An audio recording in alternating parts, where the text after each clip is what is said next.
Football Friday, Big Sills. We thank you guys so much for choosing us today, every day.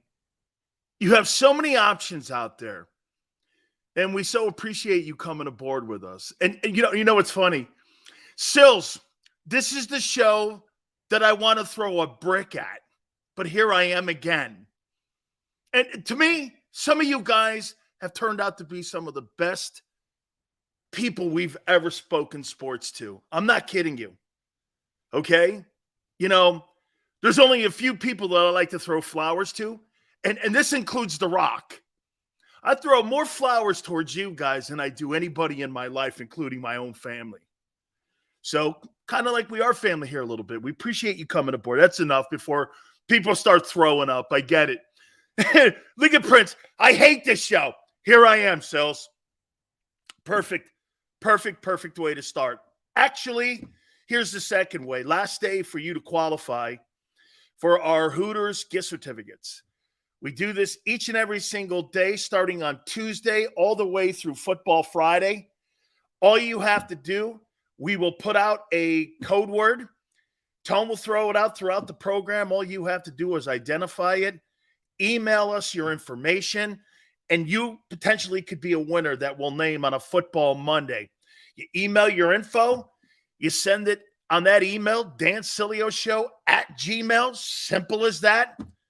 And we'll announce our winners, as I said, on a Football Monday. We've done this thing for 2 weeks, and it's absolutely taken off. So, I mean, our friend Maniac, how about my boy Maniac, man? He ended up winning a gift certificate from Jersey and from Delaware. Andy, congratulations to you guys. Sills clearly hates Hurts. Really? You think that, Joe? Joe, do you really think I hate Jalen Hurts? You really think I hate Jalen Hurts? I don't hate Jalen Hurts at all, man. Actually, Jalen Hurts said something yesterday. I was over on the Eagles' Twitter, and I'm not calling it X. I'm not doing that. To me, it's Twitter. And I was over there, and I watched him. He goes, hey, since when did winning become a bad thing? You know what I wanted to tell Jalen? Why don't you ask Doug Peterson that? Doug Peterson used to get crucified for winning games in Philadelphia 17-14. Am I wrong? What's the offense doing? I don't really think Jalen understands still a little bit of the fan base. Since when did winning become a bad thing? Ask Doug Peterson. Ask Doug Peterson. Did you not have problems when the Eagles, when Doug was the head coach? Why are they winning 17-14? I mean, we won.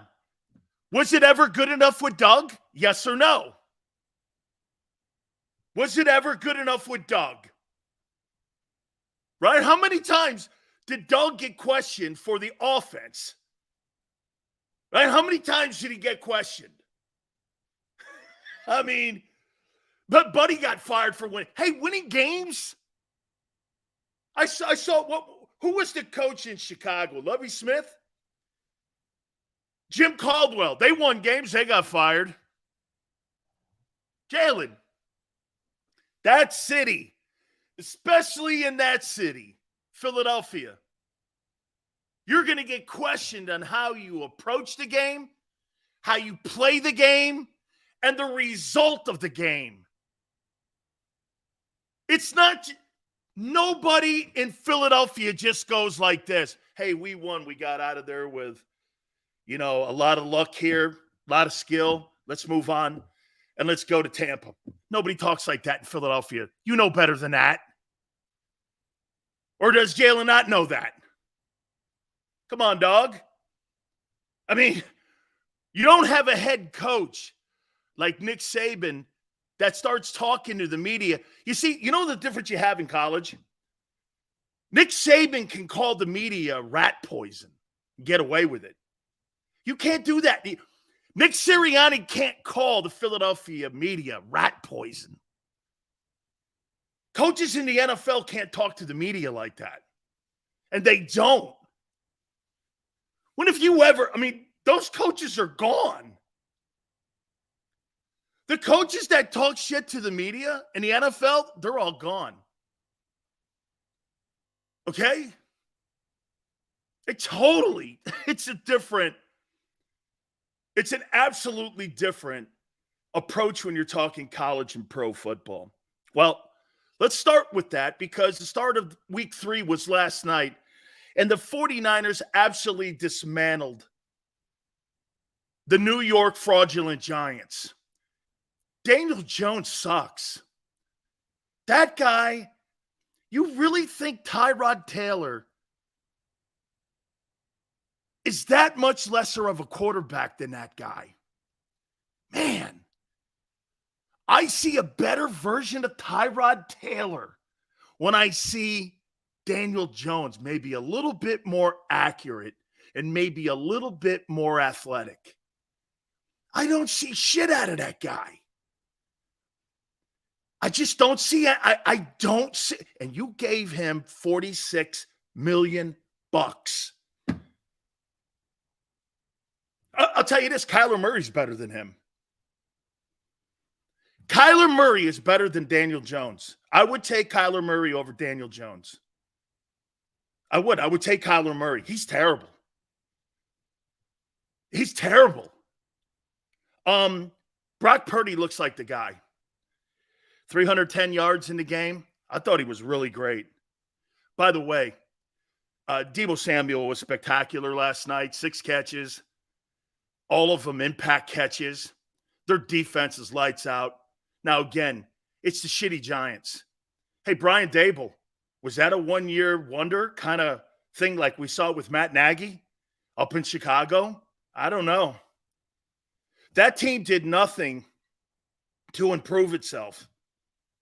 They did nothing to improve themselves. Darren Waller did not improve that football team. And by the way, that kid Kayvon Thibodeau, bro, you got to show up, dude. You got to show up. You were drafted to be a disruptor. I don't know, man. Kayvon Thibodeau so far as a New York Giant, I don't know. Brock Purdy has been great so far and undefeated. Great. Great football by him. I'll tell you one thing he does too, and I love what Kyle Shanahan is doing with him. He knows he's coming off of arm injury, and he knows he's coming off an arm injury. He's calling plays that he knows that he can make the throws. He's not putting him in a situation where he's got to make throws that potentially right now, because of that injury, he can't make. Okay? Brock Purdy looks like one of the top quarterbacks right now in the NFC. That 49er team, right now, if I were to rank, and with the Trayvon Diggs injury, 49ers, Cowboys, and Eagles, those are your top 3 teams, in my opinion. We'll see what the Cowboys do, and we'll see what the Eagles do Monday night. But the 49ers are the best team in the NFC. Easy to say that. I have no problem saying that. None. They've had better wins. The Giants were a playoff team last year, were they not? Dismantled. I think they dismantled that. Now, again, Barkley not being out there, the Giants really had no chance. I didn't think the Giants had a shot to win that game. 30-12. Was it really ever competitive? Kind of in the beginning, a little. But I never was like this at any time in that game. Hey, the Giants have a shot here. Okay? 49ers look way better right now. If you just to use this, all you drunk Bird fans hating on Purdy can't be objective. He's accurate, smart, consistent. That's what wins. Hey, shooter, they're not going to ever say anything about Brock Purdy right now, positive. So that's why I am. He's playing better quarterback than Jalen Hurts right now. He looks better. That offense looks better. That team looks better. They just look better. Eyeball test doesn't lie. They look better. Hey, we're going to make a comment about that Monday night game for the Eagles. So far, 3 games is a trend. They've got their 3rd game in. Niners look great. It is going to be a tough out to get him and that team knocked out of the playoffs. Team's playing way better. There's not a weakness. You know what they look like? They look actually like the Eagles of a year ago. Their defense is stout. Their offense has numerous offensive weapons. And the quarterback's playing well. Your defense sucks. Your quarterback is inconsistent. That's what we've seen so far. And some go, well, the Bucs are 2-0. I'm talking about how the team looks. 49ers look like the best team in the NFC. In my opinion, they are. 3 games is a trend. I can't wait till Monday night. Actually, I can't wait to watch the Cowboys this weekend. Dallas has what, Arizona? They're going to destroy that team. I'm not taking that much out of that thing. I'm not taking anything out of that Arizona. It's in Arizona. They may hang around a little bit. You're going to have to rely on Dak a little more now, probably put some more points up. But I don't think Arizona has anything to really, hang their hat on and say, hey, this is what we're going to know. Maybe if you had Kyler Murray, that would be different. I don't care if you refuse to believe it. You know it. The Niners look better. Now, let's be fair here. Today in September, on this day, the Niners look better. Does that mean they will in January? Absolutely not. Everyone's balancing injuries now. Everyone's balancing. And get this. Come Monday night after that game, the lame-ass excuses that Eagle fans have when it comes to it's only 2 games is over. You don't have that excuse anymore. It's over. Okay? It's over. So you better be consistent on Monday night. You better be consistent. Because if you're not, if you come out of that game and it's another 1-possession game against the Bucs, the Bucs may surprise this year. I don't know. I want to see them play against a halfway decent defense and a really good offense. You see, you're not balanced like you were a year ago. It's kind of like your offense. You're not very good in the passing game right now. Still efficient in the run game, and your pass defense blows. You're kind of unbalanced. Niners are balanced. Cowboys are balanced. You know what's funny? I don't really see a team in the AFC that has shown me any kind of balance. For all those great quarterbacks that are in that conference, I don't see a lot of balance on that side. I mean, Kansas City, I don't know.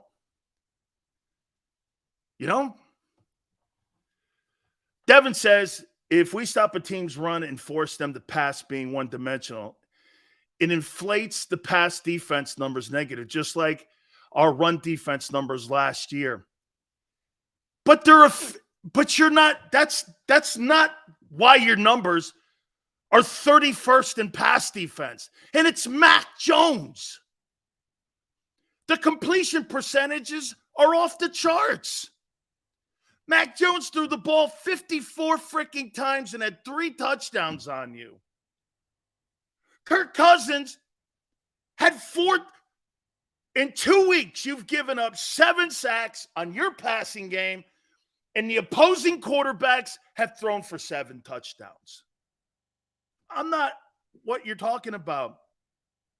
Now, look, you stopped the New England Patriots' run offense. I think that's a big deal. Let me move on here, though. I don't want to stay in this quicksand like yesterday. We talked about this bullshit already. I'm going to say something here that, you know what they're saying in Tampa about your boy Jalen Hurts? Do you know what they're saying about him? Let me get the quote.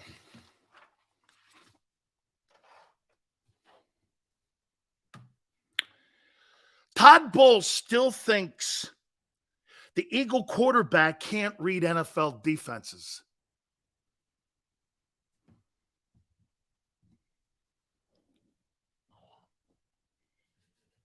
That's a word going around $1.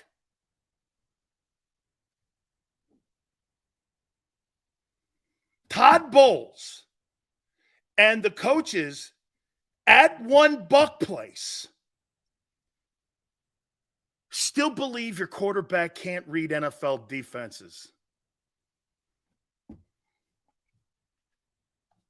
I'm not saying this, even though I agree with him. I still think he's learned. You know what's crazy about that comment, though? Patrick Mahomes last year said he's still learning to read defenses. He said that. And Andy Reid is helping him read defenses more. But you think because someone says that a quarterback needs to still learn how to read defenses, you take that as a slap when Mahomes said it.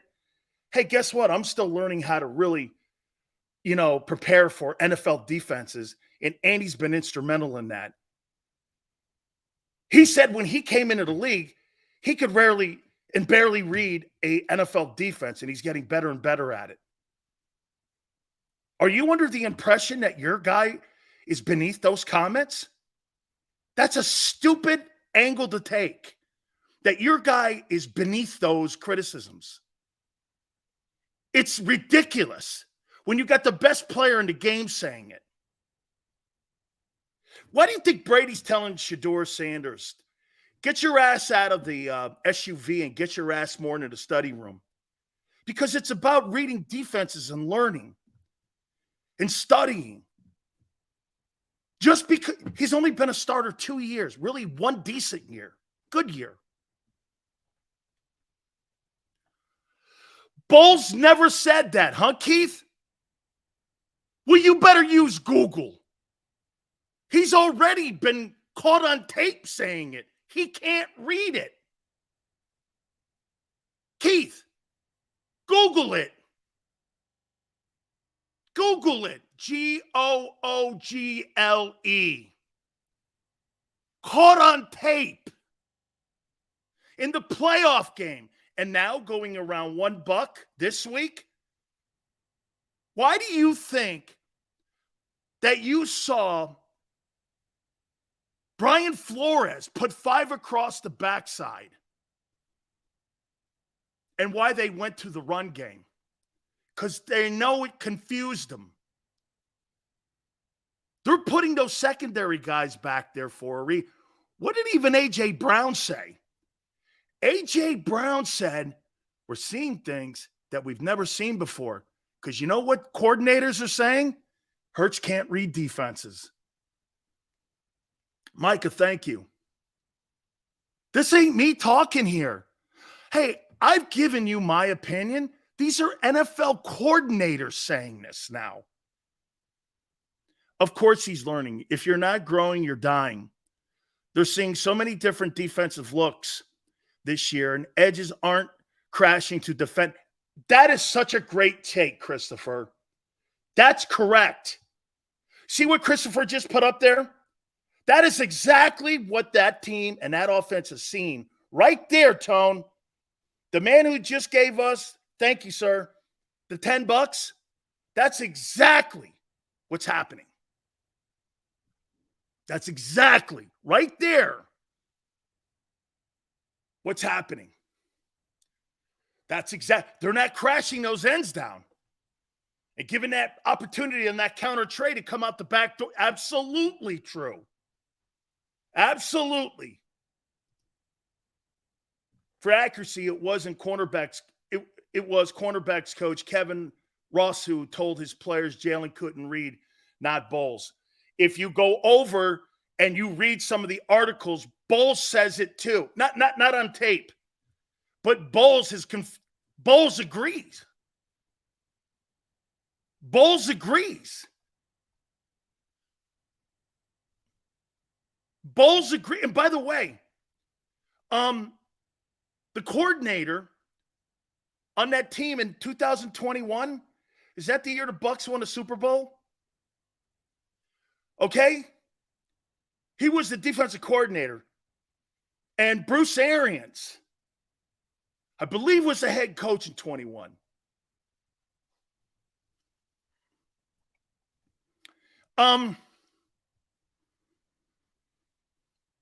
So far, with what I've seen with defensive coordinators against Jalen Hurts in the offense, they don't believe he can read defenses either, just with their formations.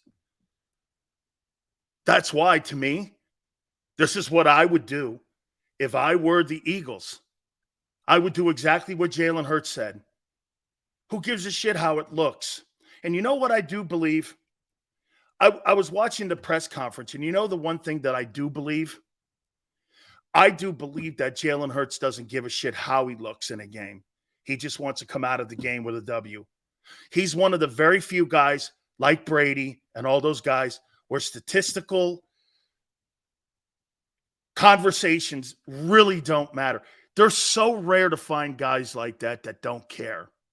Let me tell you this. I'll tell you something about Michael Jordan that I think is so underrated about him. You know, Phil Jackson actually had to go to him and convince him not to be a scoring leader in the NBA anymore. And he needed to get other people involved. And Jordan had to buy into that. You ever notice? All of a sudden, when Jordan started winning NBA championships, he stopped winning scoring titles. You think there's any coincidence to that? He had to be a team guy. And he had to sacrifice maybe being a 40-point guy. But he did it for the betterment of the team because he bought into what was going on. I believe Hurts does that. And when I heard him at his press conference, I bought into it too. I went like this. See, that guy doesn't give a shit about it. He's not going to turn the ball. Look, he's turned the ball over 3 straight games. I personally do believe the Bucs don't think that guy can read a defense. And you know what? The 2 coaches that have schemed against that Eagles offense, their formations dictate that. And that's why there's guys that have so few targets outside of the top 2 dudes. If you look at the receptions chart, if I'm not mistaken, Tone, I think both AJ and Devontae have 11 catches apiece. Then after that, it goes to 6 and then nobody. Okay? Cue ball goes, can Mayfield read a defense? So you're comparing Jalen Hurts to Baker Mayfield, who's been on his 4th team? Really? I think Baker Mayfield is okay. I wouldn't build my franchise around Baker Mayfield. You have built your franchise around Jalen. Now look, you built your franchise around an RPO offense, not a passing offense. There's a difference here. That's so true because great stats doesn't make you great because it's a team game and stats don't tell the whole truth, so it's distorted. Right. Just like some try to distort the Super Bowl. Who cares Jalen had the most yards? The most effective yards were by Mahomes. The answer, if they keep running cover O and holding the edge, is to run the ball right up the middle like we did last week. Well, you're not going to run the ball right up the middle. Personally, Vita Vea will beat. I'll take that matchup. The Bucs have the advantage on the nose. Kelsey's not going to blow him off the ball. That's not going to happen. He didn't do it in 21. He's not magically all of a sudden 2 years older going to do it now. You don't have the advantage at center over the nose. That's not true. Look, opposing defenses can go all in on the pass all they want. I'm sorry, I missed that. It's moving kind of quick here for me. You don't have the advantage. Now, you have the advantage in the O-line. Thank you, Tone. Look, opposing defenses can go in on the pass all they want be more happy rushing for over 200 yards in every game. Correct. Dude, the Buccaneers can't run the ball.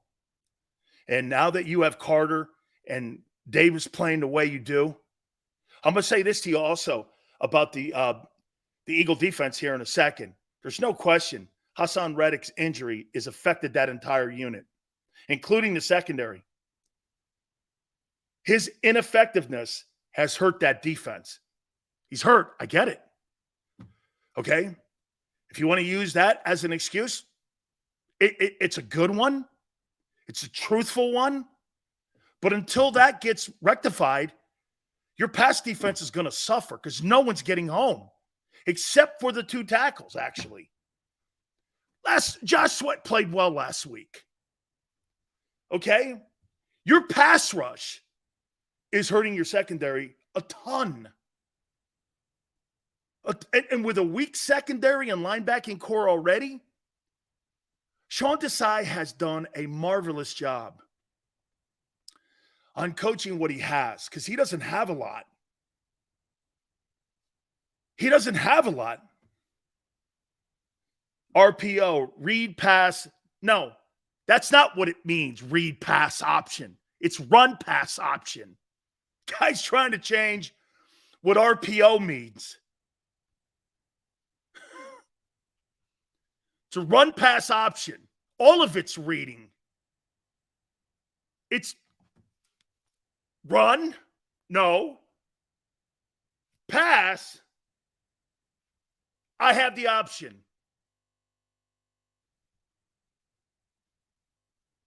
Our scheme is hurting our secondary.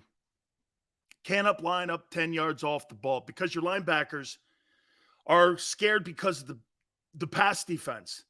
That's why they're off the ball. But your tackles are playing so well that you can afford that with your weak linebackers to play a little deeper. You see, one of the great things that Tampa has, they play that cover 2 Tampa defense. You know why they're able to play and they're so effective, those linebackers? Because when you're a Tampa 2 defensive linebacker, you get great depth. And very few linebackers can play that style of defense. Ryan Shazier was spectacular at it. And Tomlin hasn't been able to replace a guy like Ryan Shazier. Ryan Shazier was like the Gronk killer. Okay, he was. Cover linebackers and fill gaps. Don't care if Hurts can't even read English. 1901. Silver medal. Congratulations. That record doesn't mean shit to me. It really doesn't. This is about winning the NFC East, home field advantage, and winning a Super Bowl. I don't give a shit about that. I don't care. Players don't care about that. Do you really think Jason Kelce even know? Probably does because it's early in the year. What the records are? Barrett Brooks was on a couple days ago. Barrett even told you, by the time you get to the midway part of the season, you don't even know what your record is. You're worried about the guy in front of you. You're not worried about playoff positioning and who's leading the – you worry about that shit late in the year. I'll give you a great story. I asked Nick Bonicani, did you guys know you guys were going for an undefeated record? He goes, you know when we realized it? The last game of the year against New England. Somebody came to us and said, hey, you guys are undefeated. They were like, holy shit, we are. They didn't care. They didn't realize it until the last game, the last week of the regular season. Okay? Now, you could take trends out of a record. You can.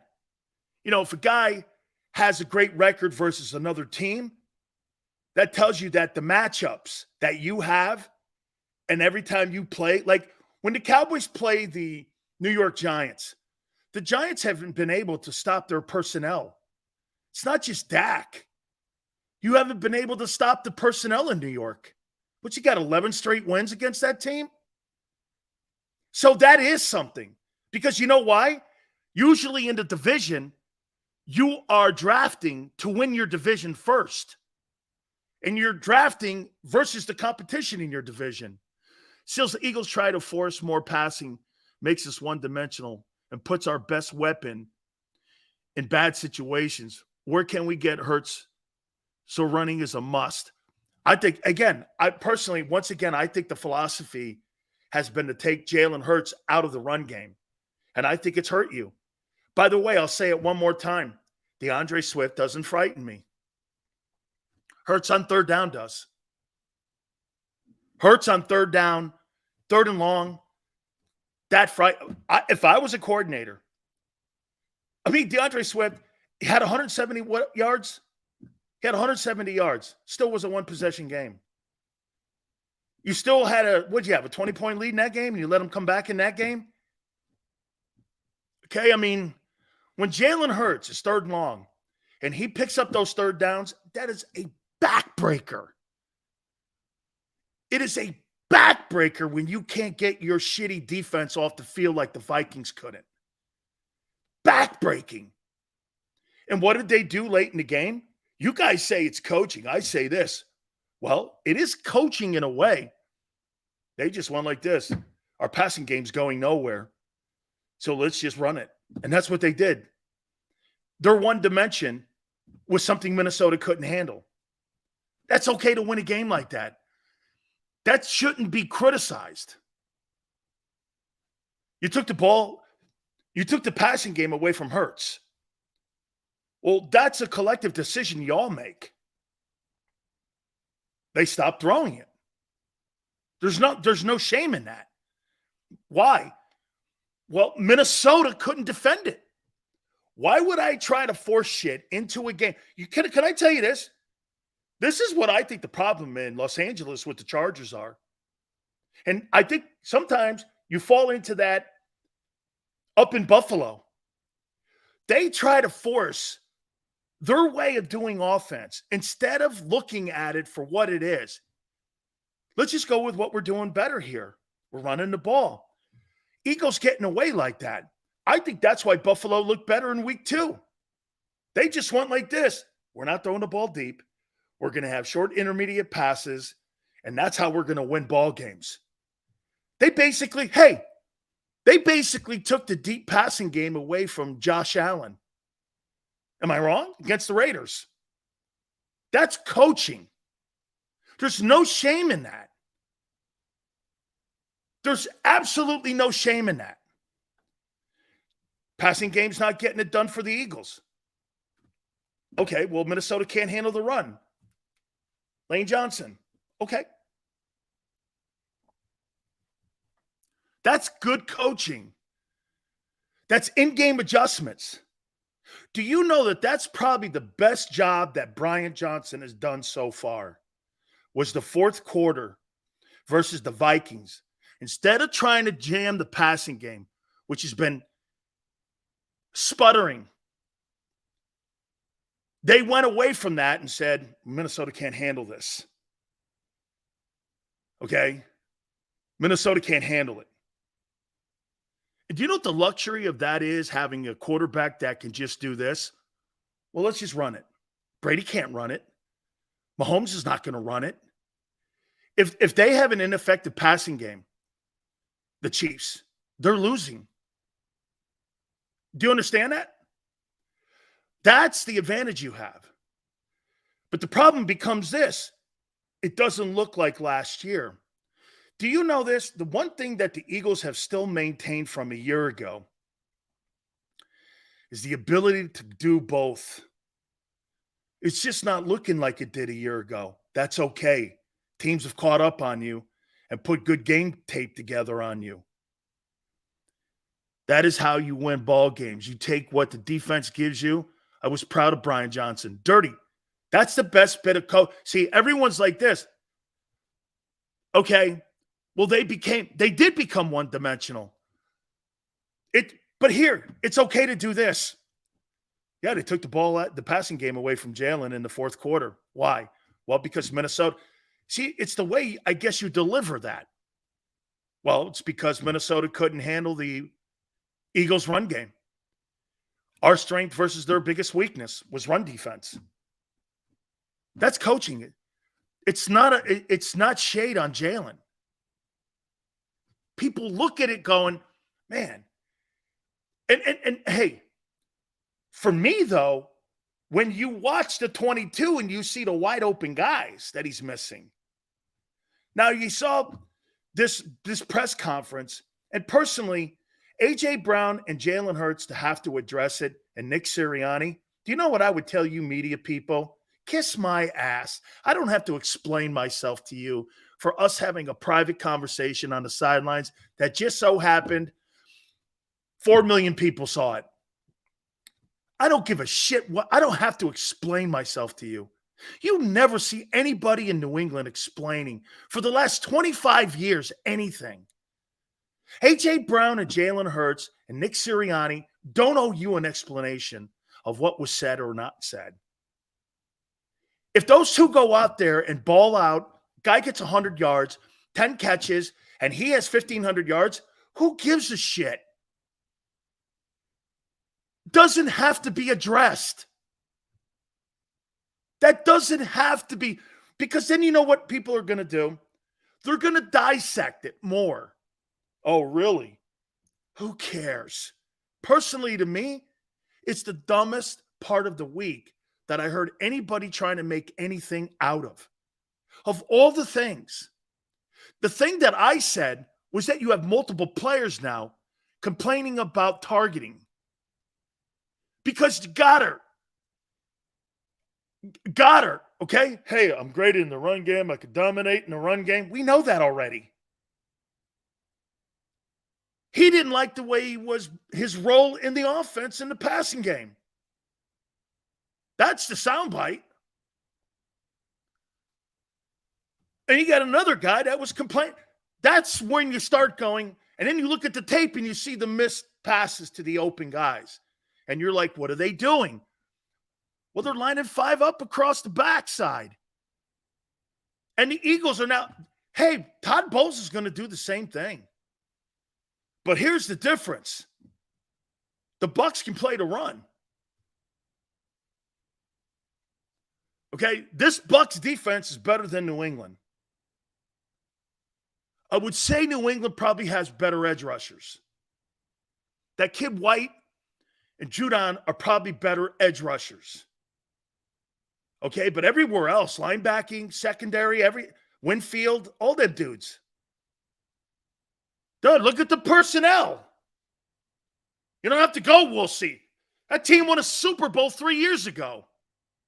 That same defense won a Super Bowl. That's a Super Bowl winning defense. That stopped Mahomes. You didn't. Don't talk to me about defenses. That same defense stopped Patrick Mahomes in a Super Bowl. You have a lesser defense today than what that thing is now. I'm talking the Tampa defense. You make it sound like you have a better defense than the Bucs do. You don't. And that almost exact personnel stopped Patrick Mahomes. And Tyreek. Was Tyreek on that team? Yes. Stop Mahomes, Travis Kelce, and Tyreek Hill. Am I wrong? 3 years ago? You make that sound like it's 100 trillion. How old is Devin White? 25?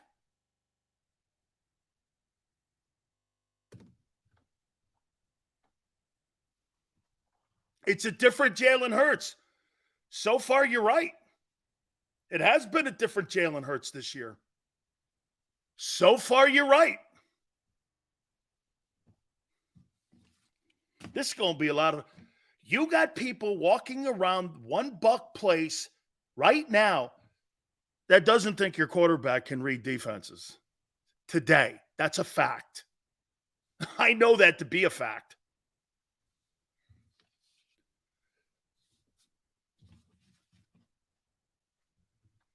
I know that to be an absolute fact. Would you agree with all the circumstances and the teams we have faced is going to help us when we, yes, that's a great take. That's a really great take, Tone, that I hadn't thought about on what he just said. That's a great take. All the deficiencies and all the struggles, which aren't a ton of struggles, but significant, will help you if you're able to get healthy. Would you agree with all the circumstances? I like that word better. And the teams we have faced, it's going to help us when the tough part of the schedule comes up to adjust. Amen. Yes, sir. 100%. You are exactly correct. Adversity is the only way you learn. You don't learn from being front runners. Absolutely. So Mayfield is on the level of Mahomes now? Who said that? The only person that cares about the Bucs, think, is you, Sills. I'm not rooting for the Bucs. I don't root for I root for the Hurricanes. I told you that. Look, I'm an alum. Sure. Okay. Great. They misused me there. I don't know. I don't have this gigantic affiliation with them. I have it with the Hurricanes. Dude, I don't root for teams. I've told you this. Buccaneers on the wall. Yeah, because Leroy Solomon gave me that. A legendary defensive end. My Buck helmet they gave me because I'm an alum. By the way, I have a Tiffany crystal ball back there because I'm part of the Alumni Association. It's called being an NFL player.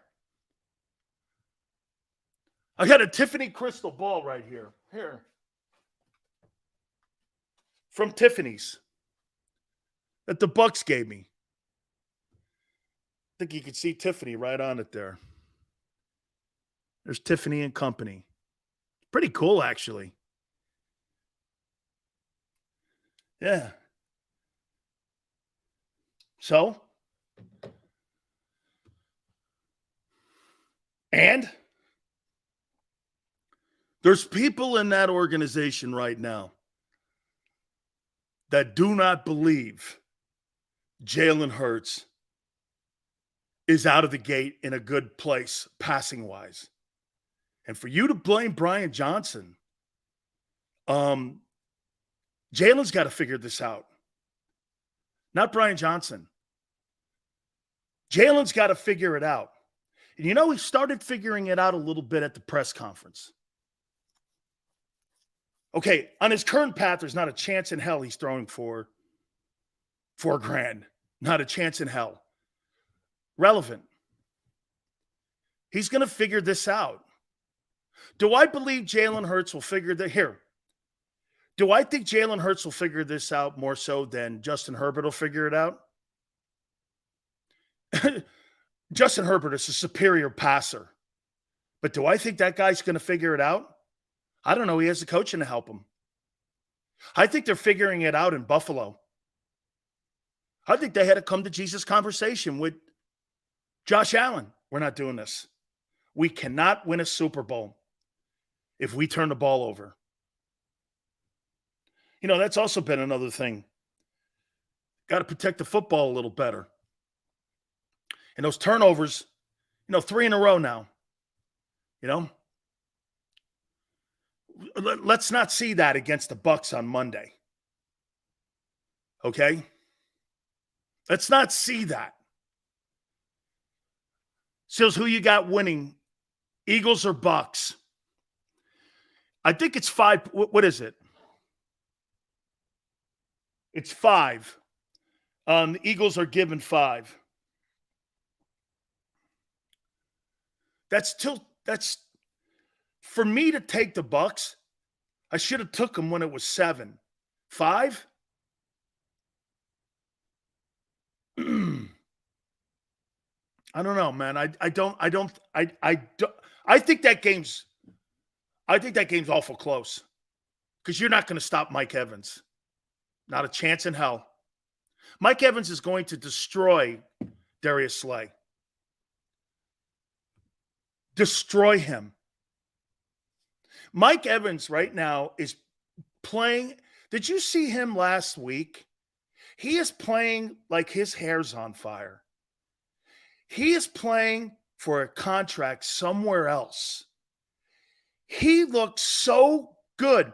Michael Irvin told me, he goes, Mike Evans, you know Mike Evans is 6'5"? Am I right when I say that, Tone? He's 6'5". He's 215 pounds and he's 6'5". Dude, that guy is athletic as hell and he is a big dude.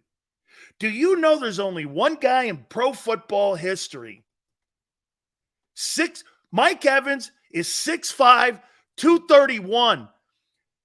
He's bigger than almost Shannon Sharp. There's only one wide receiver. Only one wide receiver that has more 1,000-yard seasons than Mike Evans, and it's Jerry Rice.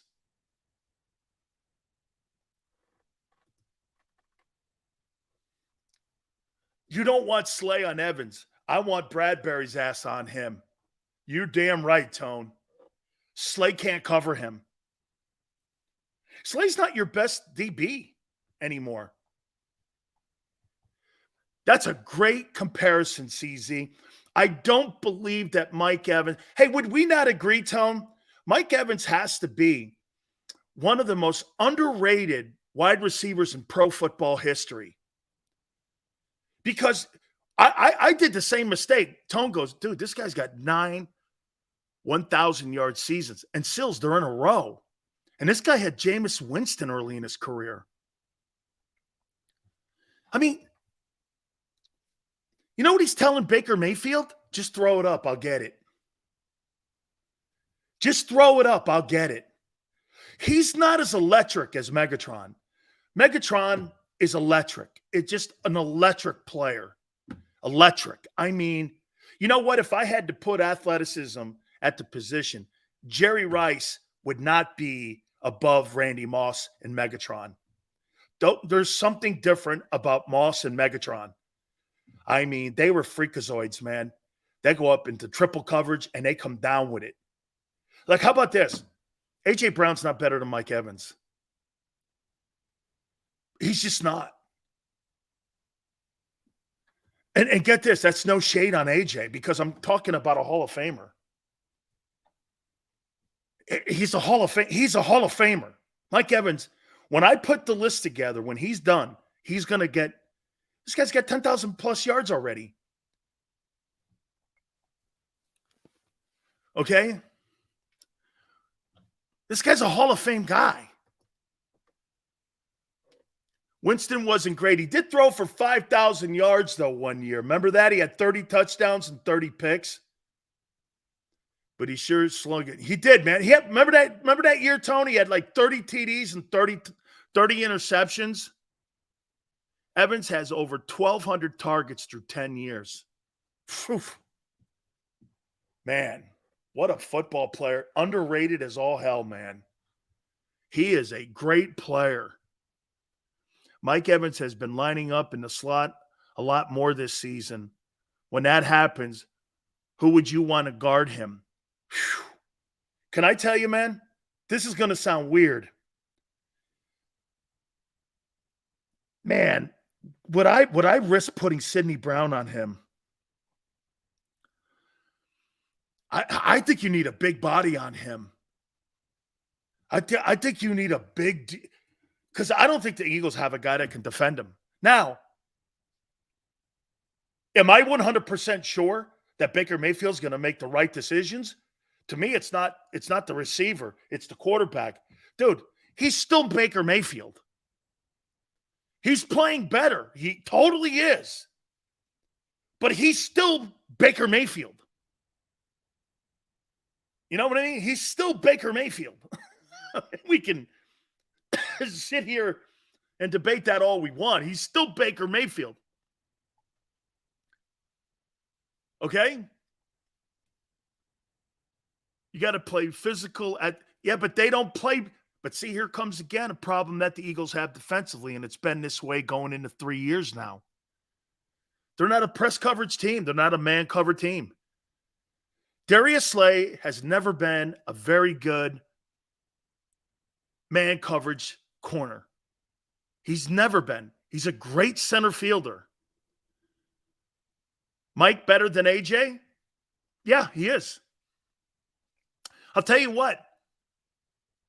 AJ's not going to the Hall of Fame. Mike Evans is. Mike Evans is going to the Hall of Fame. Think DK Metcalf's going to get in there? We'll see. I don't know. Shit, the guy Michael Thomas. Shit, Antonio Brown has better numbers than A.J. Brown. Look at Antonio Brown's numbers. Look at Antonio Brown. Okay?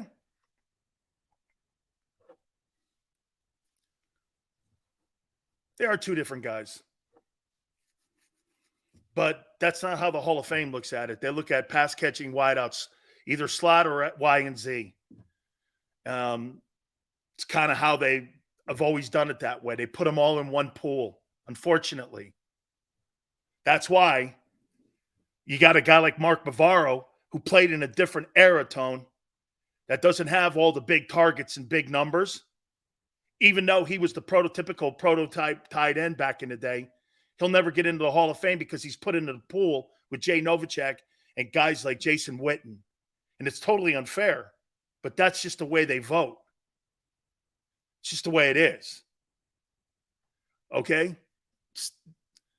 And it's not cool and how they do it. Yeah, but prior to last year, AJ's statistics aren't anything really out of hand great. 68 catches, 65 catches.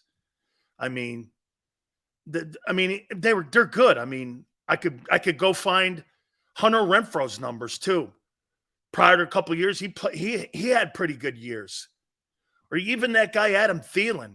I mean, his number now, was he not used correctly in Tennessee, and did that stunt his numbers? Yes. A.J. Brown is not a better talent than Mike Evans. Plain and simple. He's just not a better target. Now, he's a great player. Not taken away. Dude, there's guys that are 1, 2, 3, 4, 5, 6, 7 at every position in this league. Because you're the 7th best defensive tackle in the NFL, that's a great thing still. Okay, if you're the 5th best offensive tackle in the NFL, I'm all right being Scottie Pippen. I'm going to make $20 million if I'm the 5th best tackle in the league. There's no shade on that. But Justin Jefferson is here. Devontae Adams is here. Tyreek Hill is here. And then there's everybody else. DK and AJ. So, hey, how about Debo last night? Debo Samuel looked good. AJ Brown's a baller. Look, I'm not going to sit here and debate that. Evans has put, really, I mean, I had to put more respect around him. And I'm going to put more respect around him. Because I've not really, again, this is my fault for not covering the Buccaneers like I used to. Because I lived in Tampa, did morning drive in Tampa. Hey, remember something, guys. You know what's crazy? The Bucs got me fired. So don't sit here and tell me that I'm rooting for the Bucs. The Tampa Bay Buccaneers were instrumental in me getting fired in Tampa. So don't talk to me about being a homer for the Bucs. Okay? I'm only saying both players are just at different points of their career. Okay? We'll see. We'll see how well he does this year. I think he's off to a decent start. I think both these guys are going to be right around 1,000 yards again. Hey, personally, I think Devontae Smith so far is faster out of the gate this year than AJ. Devontae's continuing, even in the offense right now. I would say one of the high points on the offensive side is the continuing growth of Devontae Smith. Would that be fair? Here, he's the only guy that I would go like this so far offensively. Sills, who do you like offensively this year on the Bucs? Devontae, continuing to get better and better and better and better every time he steps on a football field. How about on defense? Jordan Davis. The two guys that are getting better are Davis, because we don't know Jalen Carter yet. We're watching him in his first year. It's not a fair comment to go like this. Hey, look, I say it like everyone else too. He looks unbelievably great. He really does. But you know what's going to be part of this whole process for Jalen Carter now as we move closer and into the first part of the season, middle part of the season, and end of the season? Can he maintain it? You know what here? I haven't even really hit on this. Do you know what happens to most rookies? What do you think happens to most rookies? What would you think happens to a guy like Jalen Carter or anybody? What do you think happens? And it'll happen to Carter. What do you think happens to a guy like hit the mid-wall, hit the mid-season wall? Why? They're used to playing 13, 14 games. Those extra weeks, those extra practices, and if you're playing playoff, you're just not conditioned. Physically, mentally. Dude, it's an absolute grind. My rookie year, we played 12 games back in the day. And when you got into your 13th and 14th week, and you had 2 more weeks left of the season, you were out. I must have lost 25 pounds. Okay? So the question will be, I'll give you a great Eric Dickerson story. Eric Dickerson was insane, though. His first, Eric Dickerson went for 1805 or 1,800 some yards. He had 346 carries. He said by the end of the year, he couldn't believe how exhausted he was. Next year, he conditioned himself. He went for the legendary 2105. Oh, in 16 games. He went for 2105. Okay, because he conditioned himself and he was ready in the playoffs. Can you imagine that? That guy had 4,000 rushing yards in 2 years. Had like 700 carries. I mean, Eric Dickerson is the greatest running back I've ever played against. And I played against Bo, Herschel. He was the greatest running back I've ever played on. For now, would you have Jalen play one half of the field until he learns to read and look off defenders? Bear, what you're saying is not a bad approach, because Walsh did that with Montana for the first part of his career. He rolled him right and put him. Hey, maybe you put Jalen on the move more. I think Jalen's Jalen's good on the pass and the move, right? I mean, running around. Maybe you do that. It'd be more of a threat. Maybe what that'll also do is take those DBs and push him back further. If they put him more on the move and more in like open field where he could throw the ball. That could be something to think about. And you could have Swift scraping across the bottom down there, get touches for him in the passing game. Could be something to think about. Because what they're doing is they're loading up the secondary and they're forcing the Eagles to be one-dimensional. And they have done it. So far, the Eagles are one-dimensional. But that's by design on what they're doing to them. Okay? That's by design. You know what I'll say to this so far with the Buffalo Bills? They righted the ship. Do you know how I would defend the Buffalo Bills? Do you know how I would attack Josh Allen? I would defend everything underneath. Do the best I can stopping the run, and I'd make him throw the ball deep. He has more turnovers throwing the ball deep than he does underneath now. Now, what you do is, though, when you're starting to take that away and he's throwing those more high percentage passes, his turnovers are going to come down. It's actually a brilliant way to coach. What he's doing is Ken Dorsey's putting the offensive coordinator in Buffalo, is putting him in a successful position to win. That's good coaching. Brian Johnson, fourth quarter, put him in a better position to win. He went like this. Screw the passing game. It's too inconsistent right now. It's not horrible. It's too inconsistent. And plus, they're defending it. Why in the world, if you saw 5 DBs lining across the middle, 5 across, would you not run the ball and still force your passing game on that? Why would you do that? Ego? Not a good play caller? Wanting to get Jalen I'll tell you this. Can I tell you why? This is why, everyone, this is why I think Jalen Hurts made those comments at that press conference yesterday.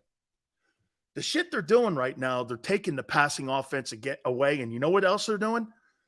They're taking limited touches away that you had a year ago. You had more drives last year. You're third in the NFL in 3 and outs. That wasn't the case last year, which gives you more or less opportunity for big plays, right? Common sense. You're third in the NFL in 3 and outs. Okay?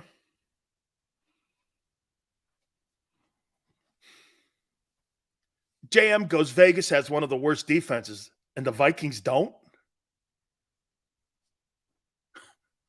The Vikings don't? And they still held you to a 1-possession game. I mean, at home. At home. Hour number 2. Please hit the like button. Hey, our good friends at Hooters, football and Hooters, both go together this fall. And by the way, we're going to be in town next week at the King of Prussia Hooters. We'll give you more details as we get into next week, but we look forward to seeing many of you there. By the way, too, with football, there's some college football tonight. This weekend, I can't wait for the Canes in Temple, and also Colorado, Oregon. I can't wait to watch that. Then Sunday football, then Monday night football. Look, guys, get into any one of the 7 locations in the Northeast area by going to northeasthooters.com. If you don't want to go into any one of the facilities, you can go to hooterstogo.com, take all the grub home with you, your own stadium, and experience what I've known for over 40 years being involved with the great folks at Hooters. Try some of the 40-year traditions. 40th anniversary we have here. You buy 10 wings, 10 boneless for free. Wing Wednesdays, 1983. That's the year the place was founded. Kids eat for free on weekends. On top of that, okay, $6, 6 items, fried pickles. Try the great items that are on that menu. NortheastHooters.com. Find one of those locations nearest you. And when you're rolling to any one of the Hooters, do me a favor. You tell them Big Sil sent you.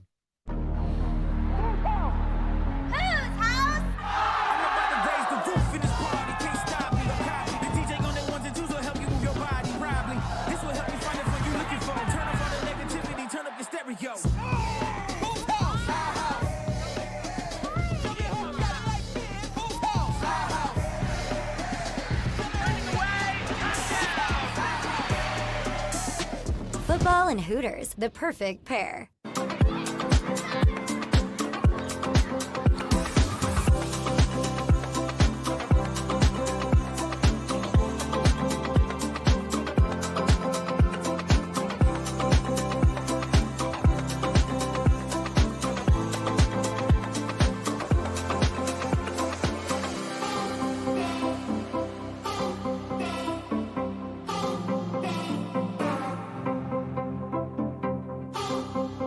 If you own a company and you're not producing a podcast, you're missing out. The public consumes messaging when they're ready. Join the professional podcast network of companies and let JAKIB Media Partners put you in the podcast arena. Come to our professional studio, or we'll come to your place of business and professionally produce your company podcast. Call JAKIB Media right now at 267-261-3428. 267-261-3428.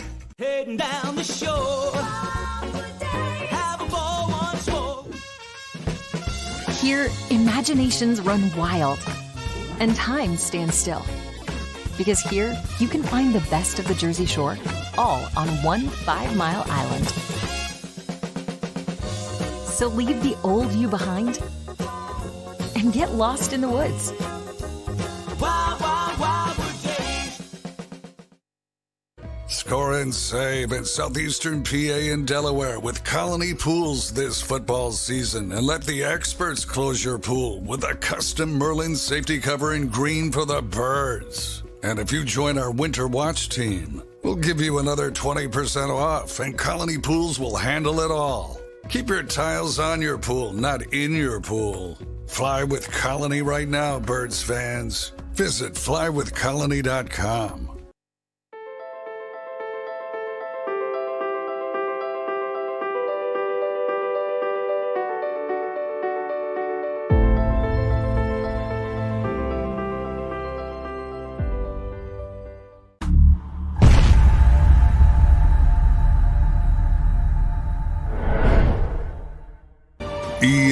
EAGLES, Eagles.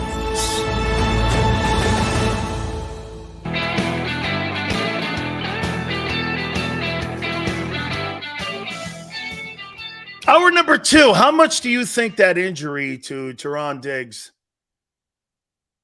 affects the Dallas Cowboys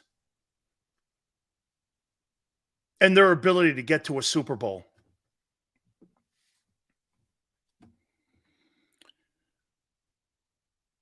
How much do you think that hurts him? Trayvon Diggs. Thank you, Scott.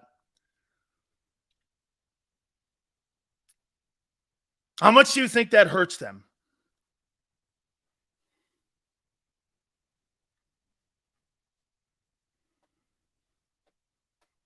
A lot.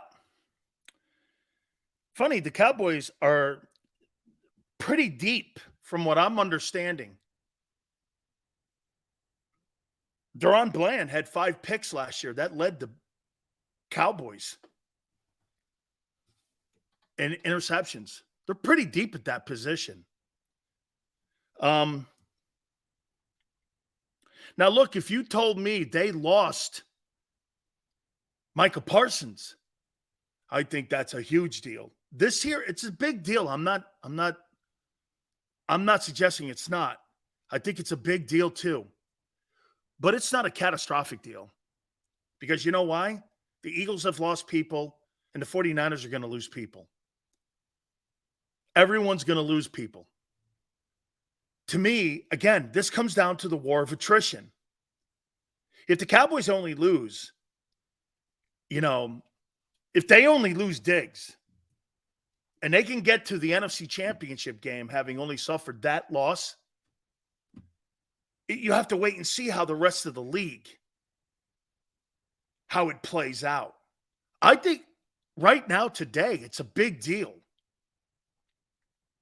But look, the Jets lose their quarterback. They're out of the picture. Diggs doesn't put the Cowboys out of the picture. You see what my point is? There's level of disasters. The Jets are not a Super Bowl. And I don't agree with people. The Jets are not a playoff team with what they have playing quarterback. They're not a playoff team. Okay? They're not. And, I see people saying that the center and Zach Martin, it's the Cardinals. Don't worry about it. The Cowboys are going to destroy that team. They're going to destroy them. The Cowboys might throw a goose egg up on that team defensively.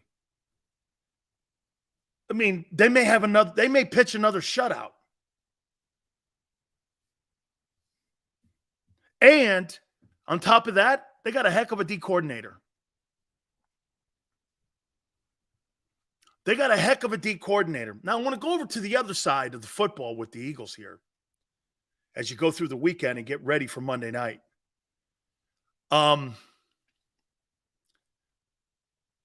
If you're preparing for let me tell you what the Bucs are thinking right now and how they look at that Eagle defense. What do you think is Baker Mayfield's biggest threat right now, preparing an offensive game plan against the Eagle defense? Who's the one guy that scares you on that side of the ball? Is it Jalen Carter? Probably. It's Jalen Carter. I don't fear Reddick right now because Reddick's still nursing an injury. Now, here's the thing about a guy like that, though. If you don't identify him and where he's lined up, all of a sudden that guy's healthy and he has 2 sacks on you and 2 caused fumbles, and you didn't prepare for him, you're doing yourself a disservice. So for me, from what I'm understanding, they're going to run right at him. They are going to run the football right at Hassan Reddick. You're not going to run the ball at Josh Sweat. You're going to run the ball right at Reddick. He's undersized. And by the way, Brandon Graham's not playing well. I think he's okay. He looks old. We're starting to see Derek Barnett get a ton of snaps. Are we not? Am I right when I say that, Tone? Derek Barnett's getting significant snaps now. And Barnett, you're starting to see that thing kind of go the other way in snap count. Now, maybe they're trying to preserve him for later in the year. And by the way, no shade. He's just, the amount of work he's getting is not a lot. Okay? So to me, Brandon Graham doesn't look like he's really like he was a year ago, and it just doesn't. Even his get-off looks a little different. So the Bucs are going to run the ball at that side, and that's the run side of the offensive line as well. So they're going to run the ball there. Okay? It just seems to me that Brandon Graham looks a little old this year. Right now, the Bucs are averaging 2.9 yards per rush. Correct, they have no running game. I think they got 73 yards this past week, which was good enough just to get enough play action going. And their first game against Minnesota, when they went up there, they had no rushing yards almost. They have no running game. They've got to get a running game going. Okay? If they could get 115 yards against the Eagles rushing, I think that's a big test. Baker Mayfield will throw for 350 yards. It'll be the 3rd straight quarterback to go over 300 yards against you. Because Evans will be going nuts. He'll go nuts. The key to that thing is you got to get something in the run game. Something in the run game. Your linebackers, they don't give a shit about your linebackers. They think they're nothing. The safety position's a little Here, I'll tell you exactly. They think your tackles are great, the group. Your edge rushers, Sweat's very good. Graham, Reddick's hurt. Linebackers, nothing. Safeties, inexperience. Corners, one old, one coming off a concussion protocol. That's exactly how they're looking at them. Okay? JM goes, your takes are schizophrenic. The league's schizophrenic. 1 week you're preparing to run the ball. The next week you're preparing to throw the ball. 1 week you're preparing to throw middle screens. The next week you're preparing to throw to tight ends. 1 week you're preparing to throw deep 25-yard plus passes. That's how the league is. It's not built in one sandbox. The league is schizophrenic. It's a great take, JM. It's a great there is no logic in game preparation in the NFL. It's personnel matchups. 1 week, look, the first week, the Patriots had really great places where they could be a problem for the Eagles. They dominated your O-line. They were great in being able to throw the ball and pass protect. Their wideouts got wide. Their tight ends ate your linebackers up. Okay? The next week. And by the way, were the Eagles not schizophrenic in the Viking game? They tried throwing the ball. Then they realized they couldn't throw the ball. Or not realize they couldn't throw the ball. That the Vikings couldn't stop the run. So they went there. You call it schizophrenic. I call it in-game adjustments. Just different terminology, my friend.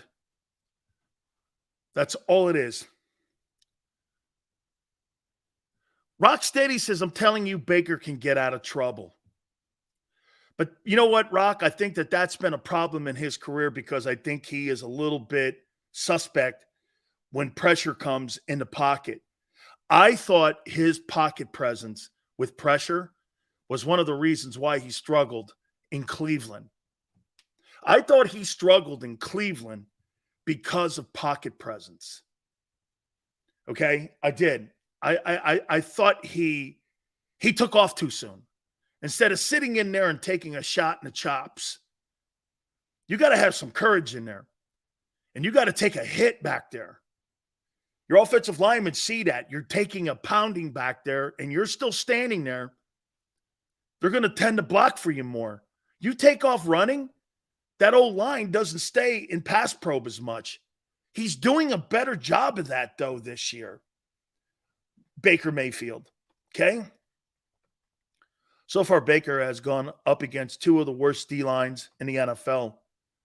The Eagles are a bit of a different animal. I don't really think your edge rushers have really gotten home. I mean, I think you're getting your pressure internally, but I wouldn't say that the pass rushing has been spectacular like it was a year ago. I think it's been good. As a matter of fact, your pass rushing hasn't really affected any of these quarterbacks whatsoever. These quarterbacks have all had great games against them. So, I mean, you know,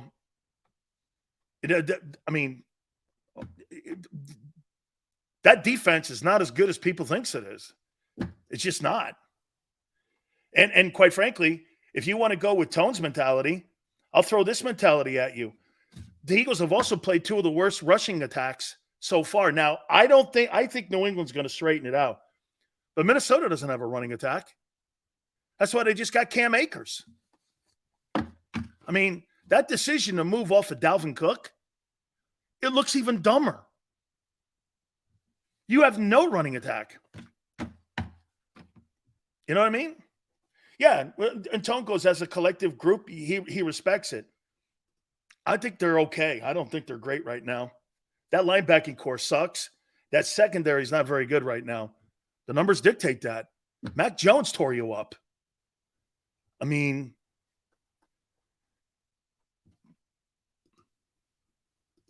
again, when I look at the Eagle defense and I look at the 49er and Cowboy defense, I don't see the same thing. Even the Jets defense, I don't see that. I don't see anything remotely close to that.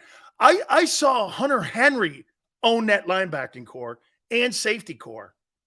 I saw Reed Blankenship running in circles against the Patriots.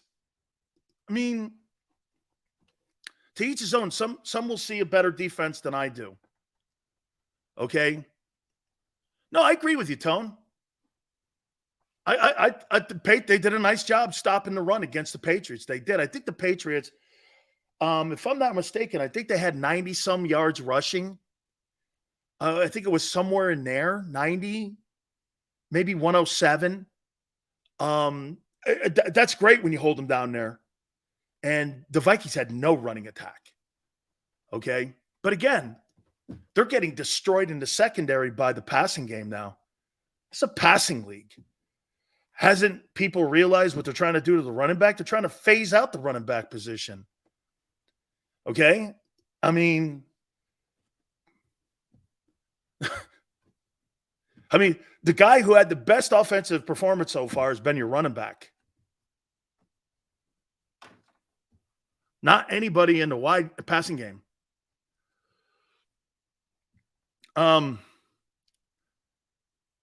That's a great one too. Scott, that's true. That's true.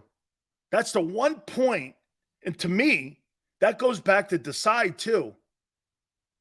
I think they have done a nice job at turnovers. That's something that they've kept up from a year ago.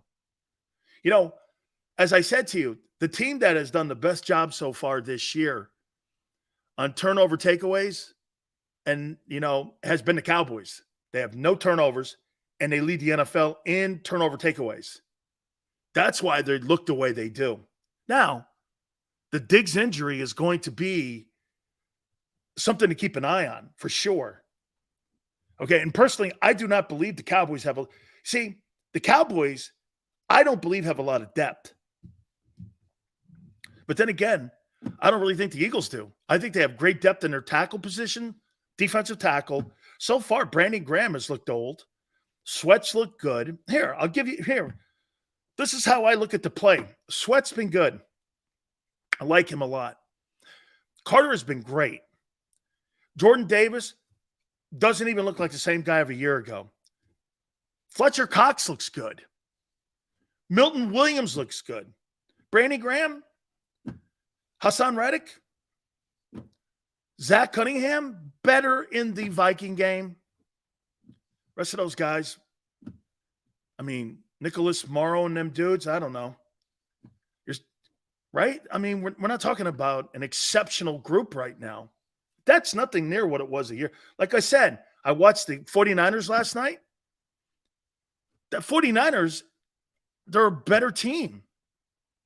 Now, it's September. That I give you.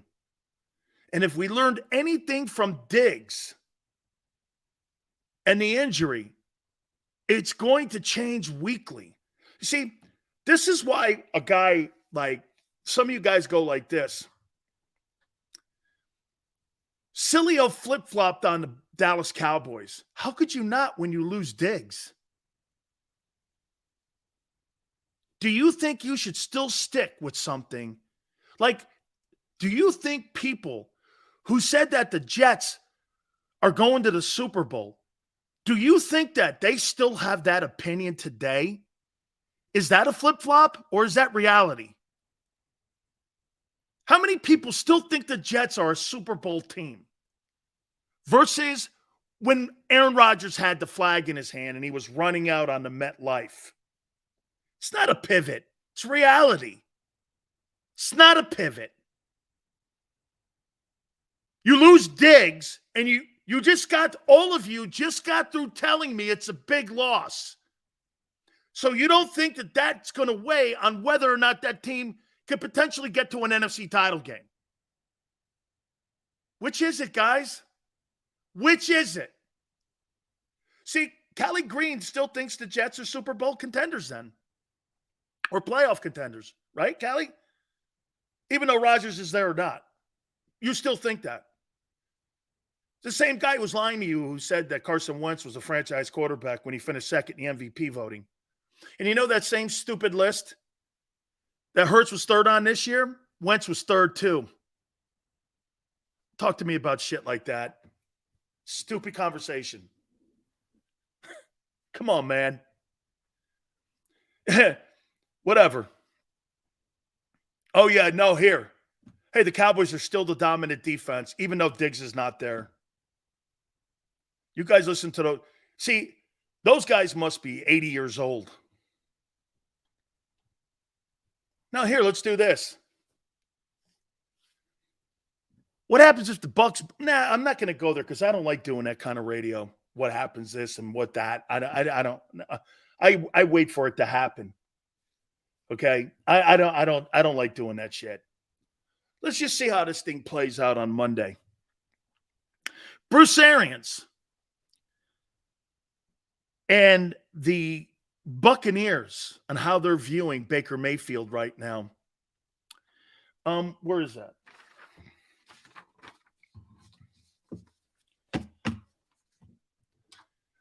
Listen to this. Baker Mayfield, first guy in, last guy out. Works with the young receivers. Spends time with them after practice. Watching game film. Preparing an attack versus the Eagles. What can work, what can't work. He's been everything we have hoped for. We heard a lot of different critiques of him. But he has knocked down almost all of them this early part of the season. He's made the organization pause at the direction that they're in right now, but it's early.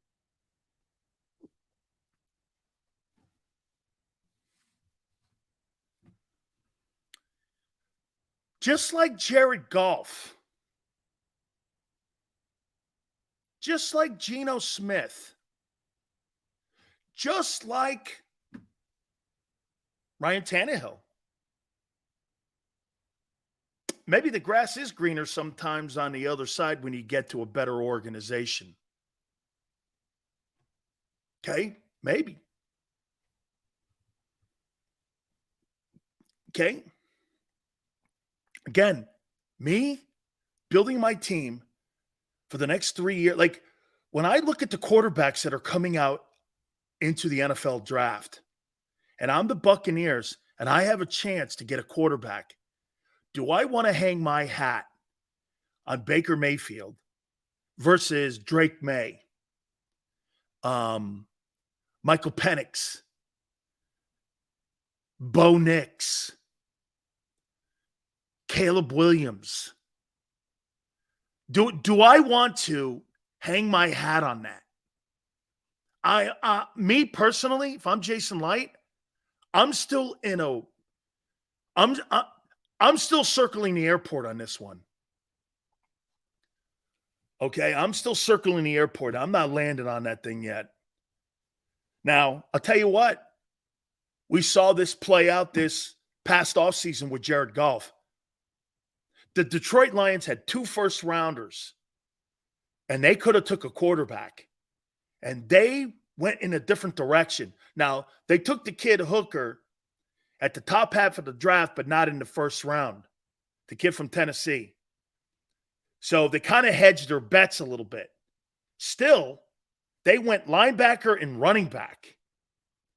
They got a guy to help Goff, and they got a guy on the other side that can help stop the run and play in pass coverage in that kid Campbell. Jared Goff made the Detroit Lions pause. I thought they were going to make a move for a quarterback and move off that dude. Okay, I really did.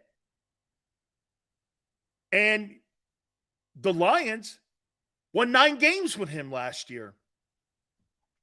Tell you what, I like the way Jared Goff is playing. Jared Goff is playing better football in his career. Dan Campbell's proven to be a good coach. Hey, they've done something in the last 2 years you've never done. That's beat KC. And they beat KC in KC. Opening night. Well, this guy wasn't there. That guy wasn't there. I know. Come up with everything on the planet. They're still the Lions. They're still the Lions. They dumped this last week's game, I still think. They got to learn how to win. A lot of expectations on that football team. But Jared Goff doesn't hurt them. By the way, I'm not suggesting in any way that Jalen Hurts hurts the Eagles. Not at all. As a matter of fact, there's really nobody that's in that organization that is hurting the Eagles' chances of being a successful football team each and every single year.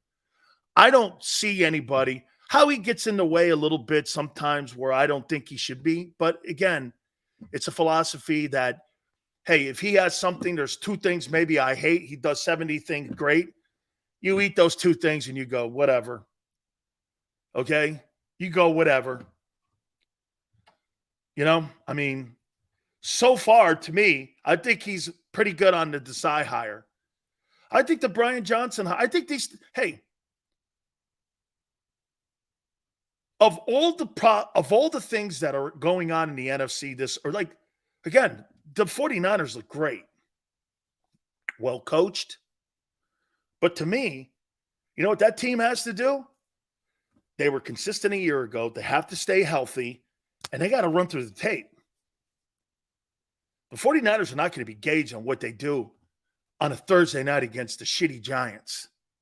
The same way that, hey, by the way, you know, maybe I should really kind of like reel that into a little bit. Really doesn't matter, really, does it? What the Eagles are looking like and what they're doing now. Who gives a shit? Quarterback's making $50 million. He either wins a Super Bowl or he doesn't. After that, all bets are off. Same with Lamar Jackson. Same with Justin Herbert. Same with Patrick Mahomes. Same with Joe Burrow. Same with Josh Allen. Who gives a shit? If they don't make it to the NFC title game, what are we talking about here? Right? Brock Purdy's played great. I thought he's played some pretty good football right now. 49ers look spectacular. Cowboys look spectacular. Okay? Spectacular. Now, let me ask you this about this game Monday night.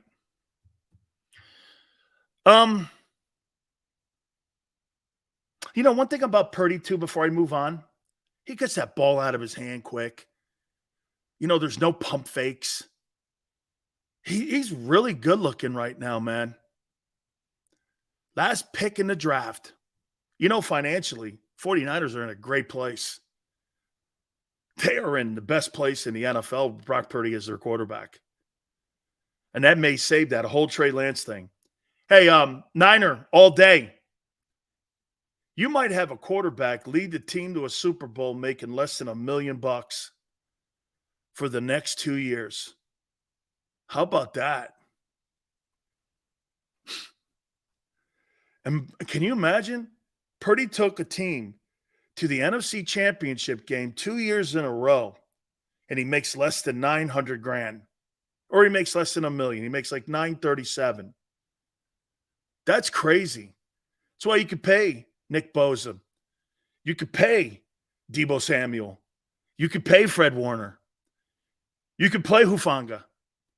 You could play all them guys. George Kittle. Trent Williams. Guys making less than that guy may be, how about this? How about a Super Bowl winning quarterback making less than $1 million? That's Moneyball. And all the $50 million guys are playing golf somewhere in the Bahamas. That would be, whoa. That's a story. Well, he made it to the NFC title game, making $900,000. So it's not like it's not out of the realm of possibilities. And he is 3-0. So let me get this right. You know, what's the 49ers, where'd they go last year? How many wins did the 49ers have last year? How many wins did they have? I know it was a collection of guys. They had like Trey Lance, and they had Trey Lance, and I think Garoppolo played a little bit too. Then they had this guy. Did they go 13-4? Okay, 13-4. And this year they're 3-0. That's 16-4. So they've won 16 of the last 20 games. And the Eagles, they go 14-3 last year, and they're 2-0. And they're 16-3 over the last 19. not counting the Super Bowl, talking regular season. So the 49ers as a team have won 16 of 20 ball games with 3 different quarterbacks. And Purdy's now 3-0. And the Eagles are 16-3. I'm not going to count. I'm talking regular season here. And they won 16-19. The Niners have better personnel than you. Giants first team since 2008, Rams under 100 first half yards since first 3 games of season. Niner fans can't brag. Giants are sloppy. So are the Steelers. Okay.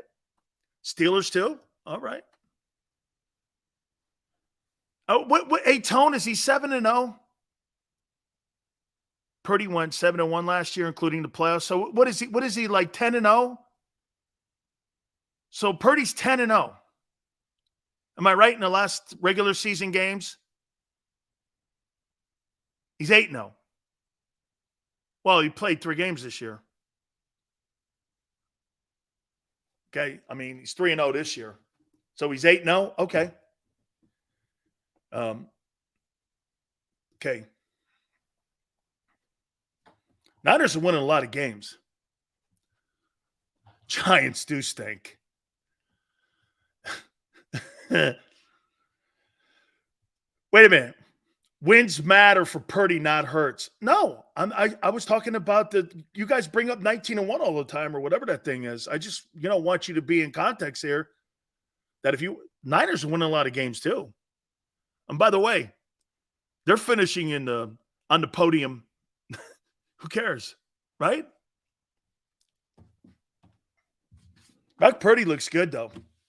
He does, man. I tell you what, I like the way he gets the football out of his hands. I really do. I like the way he gets that ball out of there. So wait a minute here. The Steelers stink. The Steelers stink. The Giants stink.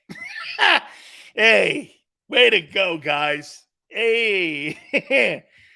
Oh, man. How many people believe the Vikings aren't going to make the Vikings are going to make the playoffs? The Giants are clearly not going. Hey, the Commanders are better. I think the Commanders are better than the Giants. I think many of us said that. Okay? No Barkley. It's called the NFL, my friends. Got to deal with Seattle. What's funnier, the Niners thinking they have a chance? If they lose Sunday, they'll trade Cousins to New York.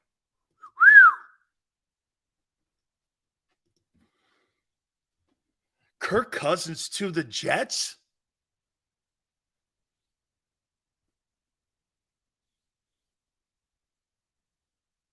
Kirk Cousins to the Jets?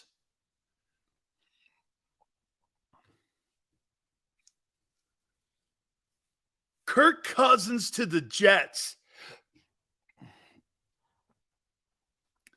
Isaac goes, shoulda, woulda, coulda. Purdy should have had 4 INT. Shoulda, woulda, coulda. Yeah.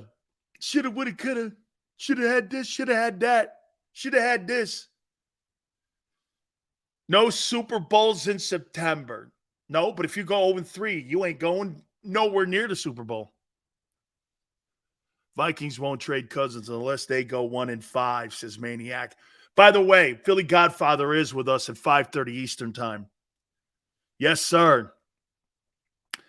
Latin Inferno. Cousins to... Hey, Bear. That's a good one. No, because Nathaniel Hackett is in New York. No way would Wilson go to New York. And the Jets, no way would they trade for him. No way. They would trade for Kirk Cousins before they would trade for Russell Wilson. I think Russell Wilson, who's Denver play this week? They play Miami. I think Russell Wilson could lose his job if he doesn't beat the Miami Dolphins in Miami. And I don't believe they are going to. We're going to go over that list here in a minute. Okay? I think he could lose his job this week. And they're going to be looking to trade him. Somebody is going to look at Russell Wilson, who loses a quarterback. Okay? Wilson looks like he's washed up. Man. So let me ask you this then. Russell Wilson falls off the planet like that. All great quarterbacks struggle, correct? So Russell Wilson, coming out of his confines of being up in Seattle, the grass wasn't greener on the other side, was it?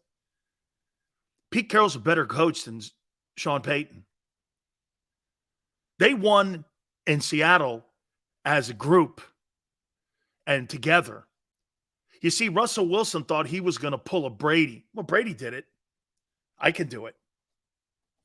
Russell Wilson's not Tom Brady. He's not. Matthew Stafford went to a great play-calling head coach. Sean McVay is 10 times the coach Sean Payton is. That guy went to a Super Bowl with Jared Goff. You forget that and lost 14-7. He went to a Super Bowl with Goff. 1-1 with Stafford. Still the youngest head coach in the NFL today. He's been in like 9 years. Crazy number. That's a great coach. Doesn't matter who his signal caller is. Guy's going to get you there, man. You love Goff now? Yeah, I hated him. When Jeff Fisher was his coach, he blew. Absolutely. Well, wait a minute. Let's go by Senor's thought process. This is what Senor says. Jared Goff got fired in Los Angeles. He looked inconsistent and horrible after that Super Bowl. So much so, the Rams quit on him. Anybody in their right mind would have went like this. Wow. Then he gets traded like he was garbage to the Lions to get Stafford to Los Angeles. Stafford goes up there, or Goff goes up to Detroit and turns his career around. But Senor would rather have me sit here and say, Jared Goff still sucks. That's not evident. I don't understand how people don't give people credit for the improvement of one's career or one's career going the other way. What are you watching? I don't watch football like that. I don't stick on a take if the player gets better or worse. 99.9% of all Eagle fans, you changed too. You flip-flopped on Carson Wentz. You flip-flopped on him. You flip-flopped on the Hurts pick. Don't make that sound dumb like you are.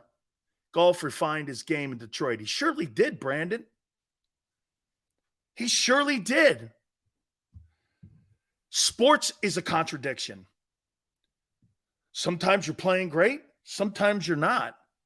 Like, look at the criticism, Bill. Hey, so do you think criticizing Bill Belichick is fair or not fair right now?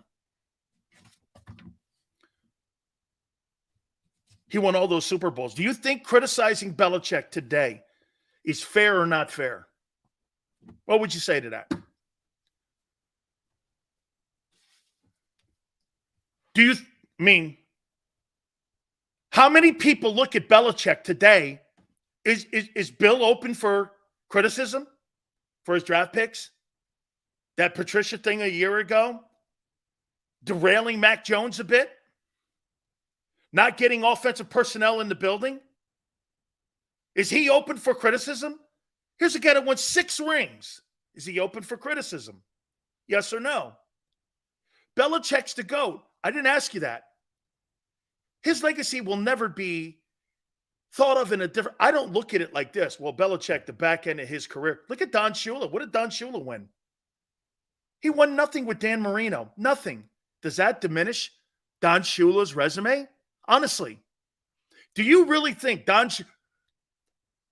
Shula's last 15 years of his career, they didn't do anything. They didn't do anything. Do you think that diminishes Don Shula's legacy and what he meant to the league? They're still good, but aren't keeping up with the AFC. Well, Yale, that's my point. Do you not think that's open for criticism?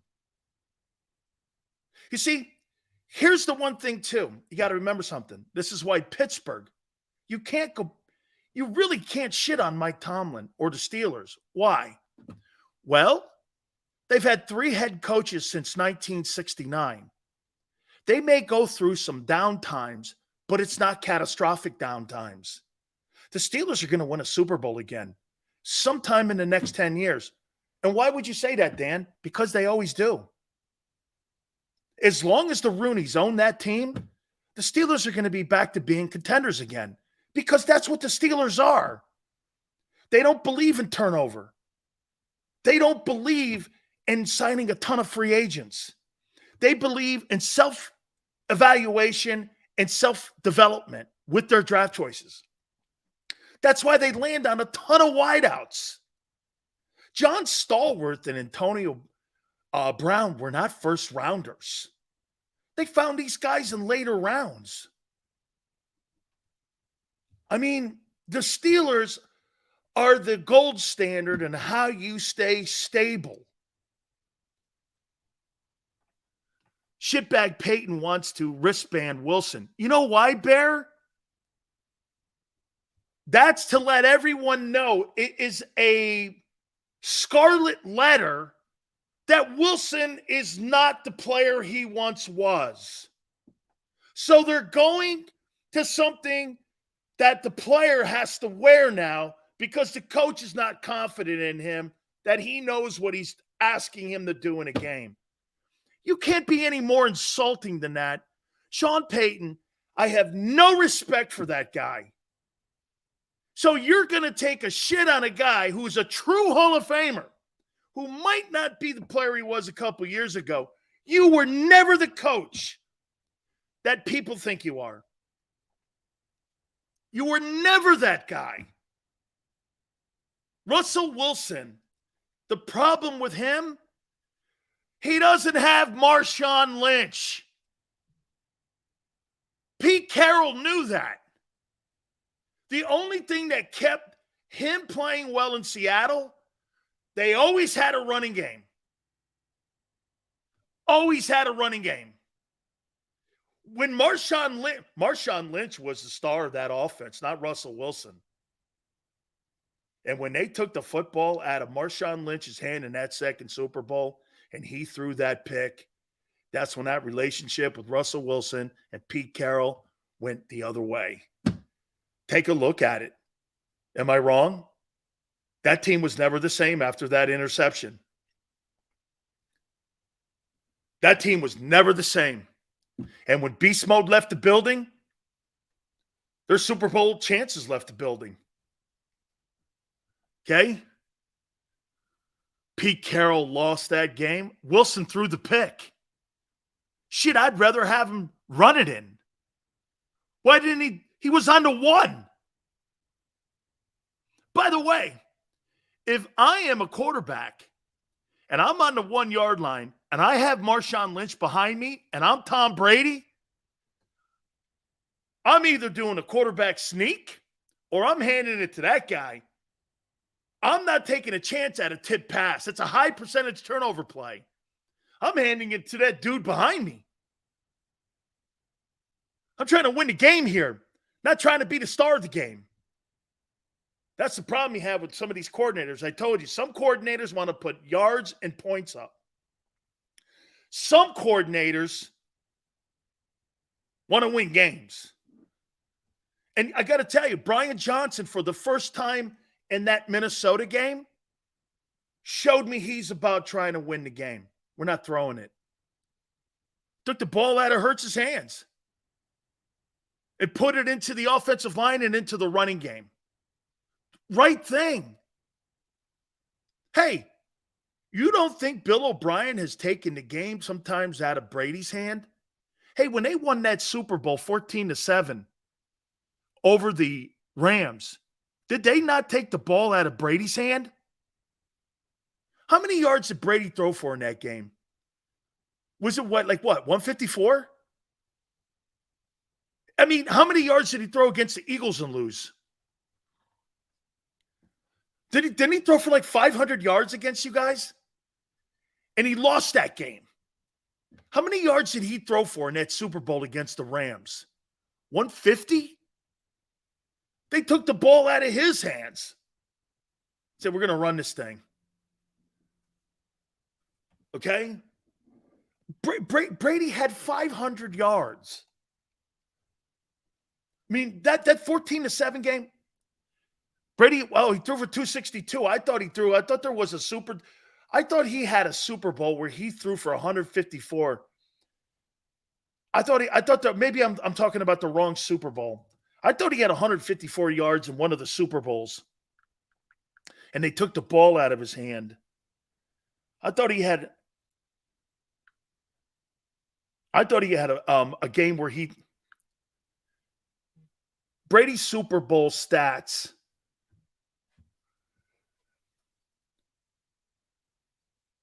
I thought he had a game where he only threw for, it was the first one against St. Louis. He threw for 145. That's it right there. Thanks, Tone. He had 145 in that game, and he threw for 201 in that Kansas City game. Not a really awesome over-the-top game there, but it was the first one against the Rams. They took the ball out of his hands. Threw for 145. 145. That was defense, special teams. Vinatieri won that Super Bowl. Man, I can't believe he's been to 10. That's insane, man. Okay? That's insane. They had never looked back to after that. He went Brady's Super Bowls. After that Super Bowl, 32 of 48, 354 against Carolina. 23 of 33.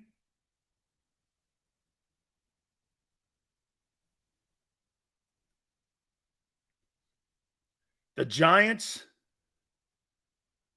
he threw for 266, 29 of 48. The Giants, 27 to 41, 276. Atlanta, he threw for 460. Brady's two Super Bowls, Atlanta and Philly, 466, 505. Holy shit, he threw for 1,000 yards in 2 games. Crazy. Then 201 in the final one. Unbelievable. Absolutely unbelievable. Tremendous.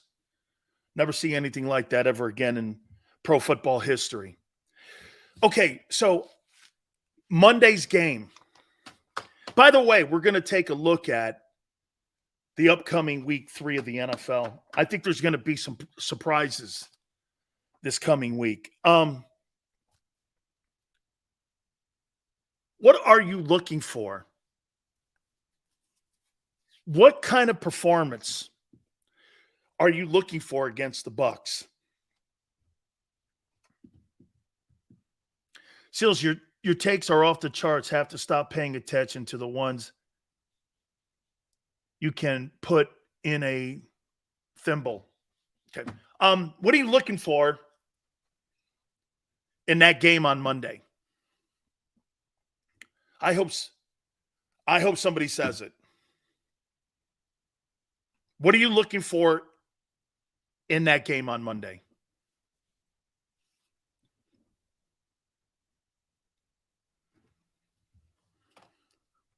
Strong run game?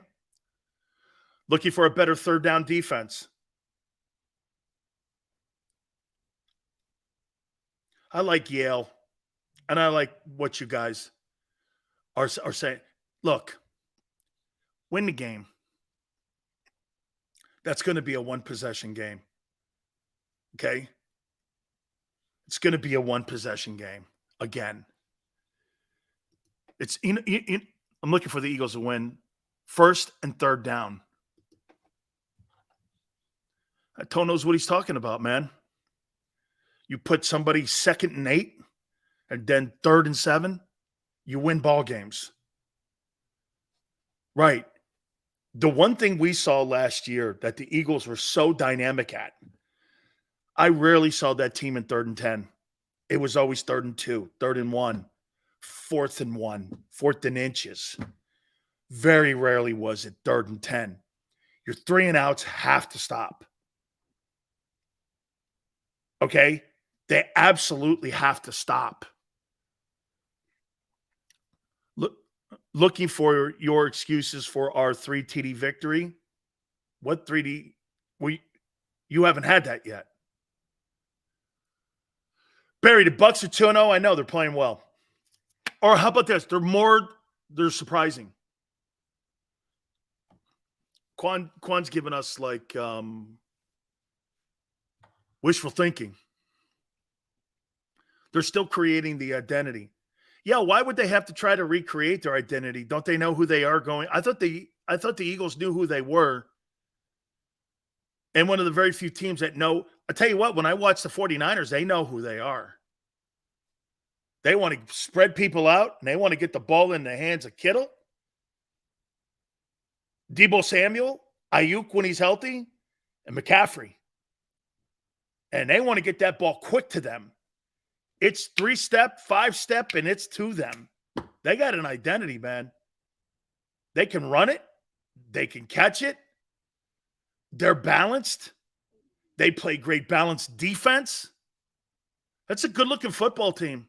You bet, man. Now, they got a lesser schedule than you. That's why they're probably going to win more games than you this year.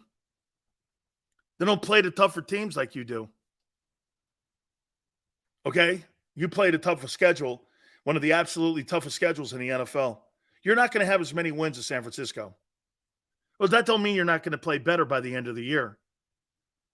I tell you this all the time. You can have more wins than someone, be in a shitty division, then you go play like when the Giants played the Patriots and they were undefeated. The Giants were 10-6. They beat them in a Super Bowl. Who gave a shit about being undefeated and winning and being 17-0 or 18-0? Who cared about it? You know what I'm saying? Who cared? Nobody cares about records in the NFL. Okay? Last time I checked, you lost people in the offensive side? So you think Miles Sanders and Isaac Seumalo has forced you guys into having a new offensive identity? Really? You really think you need a new offensive identity? Having lost Isaac Seumalo and Miles Sanders.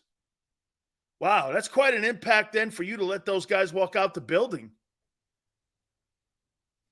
That's quite a thing. So you knew it was going to impact your team that much that you would stumble coming out of the gate. How about this? I don't want to use that word stumble. How about this? Wobble. Out of the gate offensively. So you thought those two guys would cause that much chaos.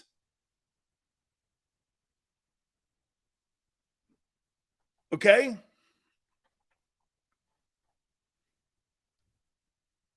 The O-line isn't the same. So Seumalo is the reason why your quarterback has 7 sacks. You know, an O-line is a lot different than a D-line. Maybe Seumalo is more of a loss. Hey, I don't know, Tone, right, everyone? Maybe Seumalo is more of a loss. Coaches stop being stubborn, passing game through run, not the other way. Sirianni's first year all over again. Little bit. See, look, you got to remember something about playing defense. Every single defensive football player, on the D-line can make a mistake, and one guy play his technique and make a play and have a tackle for loss. If one guy on the O-line makes a mistake, it's catastrophic for the entire unit. You've got to have more chemistry to play O-line. That's why it's hard. I think it's harder to play O-line. I think you have to be more athletic to play defensive line. That's why you see D linemen come into the league and, wow, the guys, you put them in a position, you see these guys playing right away, they're good. That's why you see most of the great offensive linemen. You see most of the great offensive linemen are older guys, 33, 32, 30. The best years for old linemen are probably 28 to 36. It's a tough technique, man. Playing O-line's a tough deal. And remember, because you're backpedaling. In my opinion, play calling is more than just reading a sheet of paper. You have to have a feel for sequencing. You got to establish the chemistry with the quarterback. I think they figure it out ultimately. The way, and you know what, Tone, before I take a time out here, you know how if I were a play caller in today's NFL and I had someone like Hurts, I think it's really hard to coach Jalen Hurts. Now, don't take that where I say Jalen Hurts is difficult to coach. That's not what I'm saying. I think it's easy to sit here and go like this off a play sheet. Tell me if you don't agree with this. I think if I have a 7-step drop quarterback, I've got a list 22 plays that I'm going to have for my quarterback, because here's the one dynamic I don't have. I may have kind of a rollout for him. Patrick Mahomes runs because he's getting away from pressure. He doesn't have very many run design plays. And that's not something I'm looking to do to move the chains. So if I got a play chart for Mahomes, this is all about completion percentage, not having high turnover plays down the field plus 25. This is going to the intermediate passing like Brady. This is why I think you got to study more if you're going to be Tom Brady versus more Jalen Hurts. Because when you add the dynamic to running the ball in there, shit, man, then you're going to get people that are disgruntled. How come we're running the ball? We're not throwing the ball. Hey, I came here, I make $20 million. You got all that shit to deal with. I think it's really tough to coach Jalen. I think it's a tougher deal because you got to get a running game going. And you know how many times did you see Brady get the running game going with the intermediate passing and the short passing game? I mean, name me really great backs they had. Hey, Yale, the great running backs that they had up there, Corey Dillon, the kid that they sent to the Rams, the Georgia guy was good. Lamar White or Smith early. LeGarrette Blount was more of a goal line guy. Quan's absolutely bull-faced line. I never said Hurts is uncoachable. Again, made up. Okay? Must be a Democrat.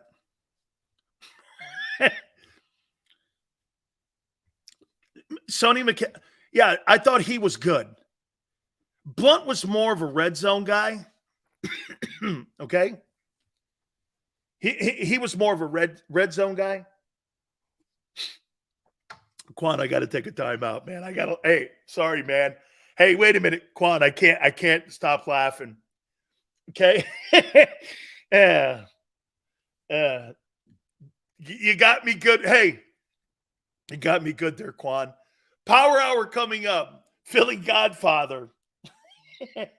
Oh, Quan, you got me good, dude. Oh, man. Jesus Christ. Hey, don't forget, man. We're going to be in town next week. You got me, bro. You did. You win.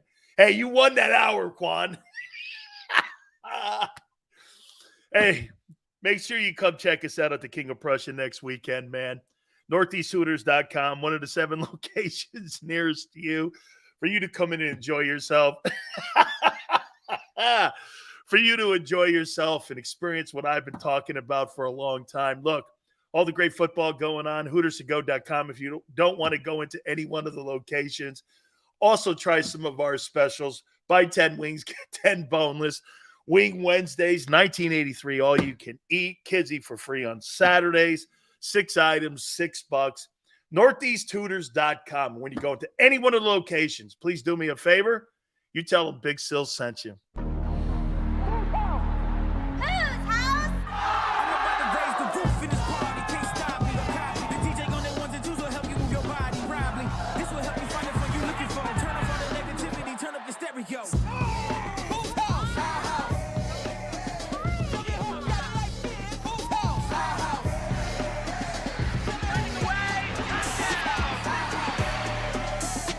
Football and Hooters, the perfect pair.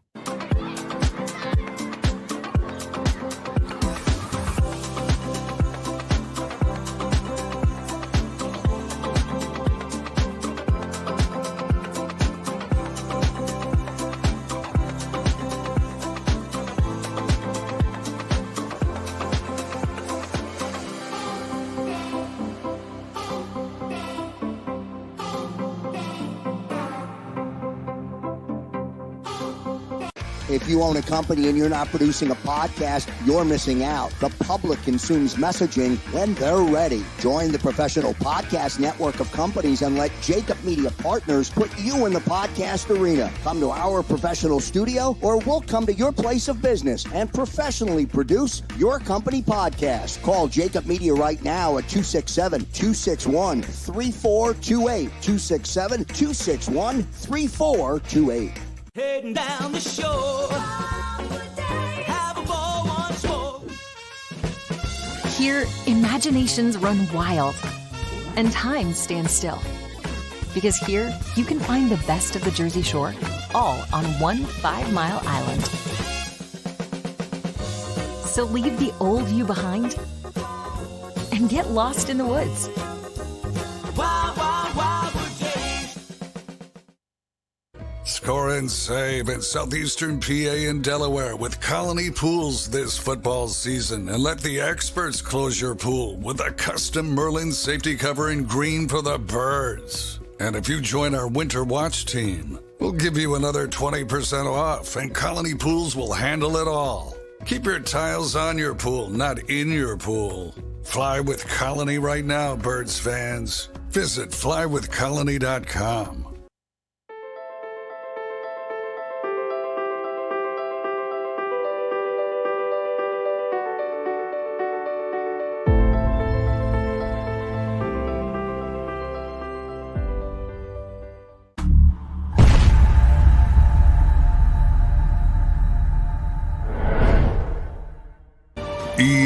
EAGLES, Eagles.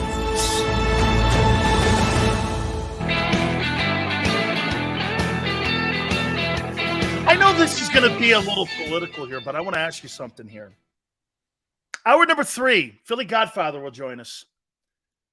So I saw a interview that Brett Baer did with Saudi Arabia's Crown Prince, Mohammed bin Salman, and I didn't know what this phrase meant by sports washing. I had to look it up. I guess you invest in a country's passions like the Eagles.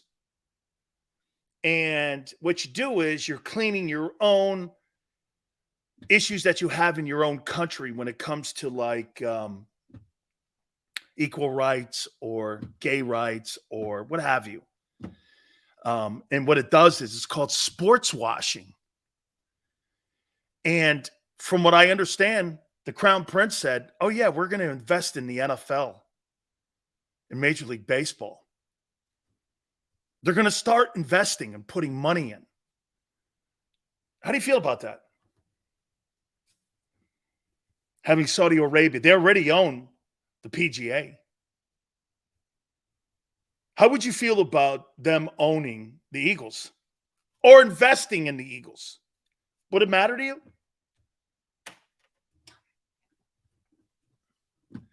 I heard him say they're going to keep doing it. Okay? Dude, Chris, he has the money. You think? That guy could probably buy the NFL. All 32 teams if he wanted. Hey, yeah, China owns the NBA pretty much. How would you feel about that? Would it matter to you? Like, does it matter to you? Your phones are made. I don't know how to think about that. I was like this. Man, I go to Lincoln Financial. I don't give a shit who owns the team, really. I care the Eagles are playing. Am I supposed to care about that? Yeah, the Russian, right, that oligarch. That's right, Quan. Yeah. But am I supposed to care about that? Not a massive topic here. I thought I saw that and I had to look up sports washing and I had no idea what that term was. It's like cleaning your soul for the injustices of your own country by investing in American sports teams or teams around the world. I was like, wow, they're coming up with all these psychotic phrases now. I mean, right? I don't know. All right. Let me move on to this now. Tell me who this is. Tell me who this is. 1-11 record in prime time. 61.9 completion percentage in prime time. 194 passing yards in prime time. 12 TDs, 16 picks in prime time. And a quarterback rating of 70.6. Who am I? Ty, that's a great name, Ty. Danny Dumps. Danny Dumps. Holy shit. You gave that guy 40. Hey, Tone, is it 46 or 48? I don't know, Baker. You gave that guy $46 million for that shit? Wow. Dude, the Giants are never going to be good again. They are never going to be good again. So you're trying to get rid of Barkley, and you're going to get rid of Barkley. You brought no receivers in. You re-signed a bum quarterback. Your coaches, hey, okay, watch this. If I'm getting on the Eagles here, what do you think they're doing in New York? Now, again, that's 0-2 versus 2-0. And there's no way the Eagles look like that Giant team. I mean, get this. The Eagles playing the way they are now. Here's the score of the Eagles-Giants game. In my opinion, here's what would be the score of the Eagle-Giants. 35-10? Maybe. 35-7? Right? I mean, 35-10? I'll give you 10. And they're not even playing good ball right now. And I still think that, dude, how did the Eagles lose all that personnel and the Giants not take advantage of that and not get better? Darren Waller. Tony and I were both saying this. Darren Waller's not going to make you better. And I mean better enough where you're going to beat teams like San Francisco, Dallas, or the Eagles. You adding Darren Waller was not going to beat the Eagles. You have done nothing. Remember what I told you when it comes to building a team. The first thing you start with is, I've got to draft versus the teams that are in my division. I've got to beat my division opponents because I play them twice. They're going to have schematics on me. They're going to have knowledge of my personnel on me. You see them all the time. The Giants got worse. Danny Dimes' whole line is awful. When they play us, he's going to get killed. So wait a minute. Dirty D, then they should have signed Andre Dillard or Isaac Seumalo, more so than Darren Waller. Darren Waller, look at what look at what Hunter Henry did. Look at the handful he was. Right, Tone? Look at Hunter Henry. Hunter Henry is a handful for the Eagles. You could have a guy, Hunter Henry, to match up versus the lesser talented linebackers in Philly. You didn't need to have the highest paid tight end in the league. You needed to have Seumalo. You know what I would have done? I would have saved a ton of dough and a third-round pick. I would have signed Seumalo and Andre Dillard, my two new guards, and I would have hired somebody like Giesick. And Mike Giesick's still better than your linebackers. Because if that guy Waller's not an impact player and he's hurt, it's a waste of a move. He brings nothing but cap hell to you. The fundamentals in New York right now, since Jerry Reese, the general manager, has left, along with Tom Coughlin. By the way, that franchise has not been the same since Coughlin left the building. That's how you build. That's how Howie builds his team. Dude, you build your team how your division is set up. Trent Williams versus Derek Barnett. How many penalties will both teams receive in punches thrown? You might have to get Dana White in for that one. Hey, you could get me any guy, any tight end, and I'm going to beat the Eagles. Anyone that's decent. Hunter Henry gave you problems. I didn't need to have Darren Waller's $18 million on my payroll and surrendering a third-round pick. You didn't help your team. That thing last night was a train wreck, offensive line-wise.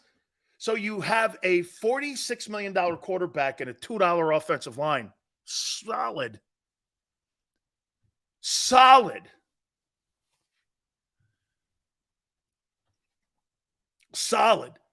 The Giants have no fundamentals on how to build and compete against the Giants, or the Giants have no comprehension on how to beat Philly right now. They have no understanding of how to beat them. If I'm the Cowboys and I'm Washington, do you know exactly what I'm doing? I'm getting tight ends. I'm getting stronger in D-line and O-line and edge rushing because I got to come after Hurts. And right now, the Eagles don't have any linebackers or safeties. What am I doing? I'm getting a pass catcher like Christian McCaffrey. I'm getting tight ends because the Eagles can't cover tight ends. They haven't been able to cover tight ends in 2 years. They can't cover them. Okay? But before you get a top quality tight end, you better have an O-line like the Eagles do. See, the Eagles can afford to move off of Zach Ertz. Why? Nobody thought Goddard was going to be better, but he is. But you can do that shit when you got an O-line like Philly does. By the way, I'll tell you one of the things that's a little bit disheartening to hear around the league is that people are more down on the offensive line of Philadelphia than they are on the quarterback. And I'm like, I don't know about that. Now, I get it. The center looks old, and Lane has not played well. He has not played well. And Mulata played well against the Vikings and was not very good at all against New England. Actually, I think the guard play by Landon Dickerson has been good. Lane Johnson has not played well. He's not graded well. And the right guard, it's suspect. Okay?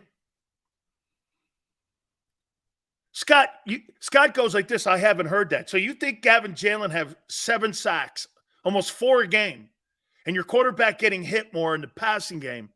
You think they've played good? Or do you think they had a good quarter against the Vikings running the ball? Again, your quarterback, you've given up 7 sacks. 7. I don't think Lane's played well. I think he's played okay.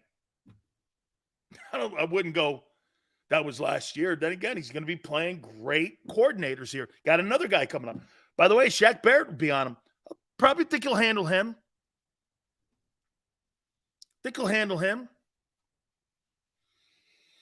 Last week, they played great. No, they didn't. Pass protecting? No, they did not. They played great. Guy throws for 345 yards against that defense, and they played great against the Vikings defense. The Vikings were even hitting him, and they suck out loud. Vikings had one of the worst defenses in the league, and they were still hitting Jalen. They did well in the run. No shit. That's how you won the game. You didn't win it because of your passing game.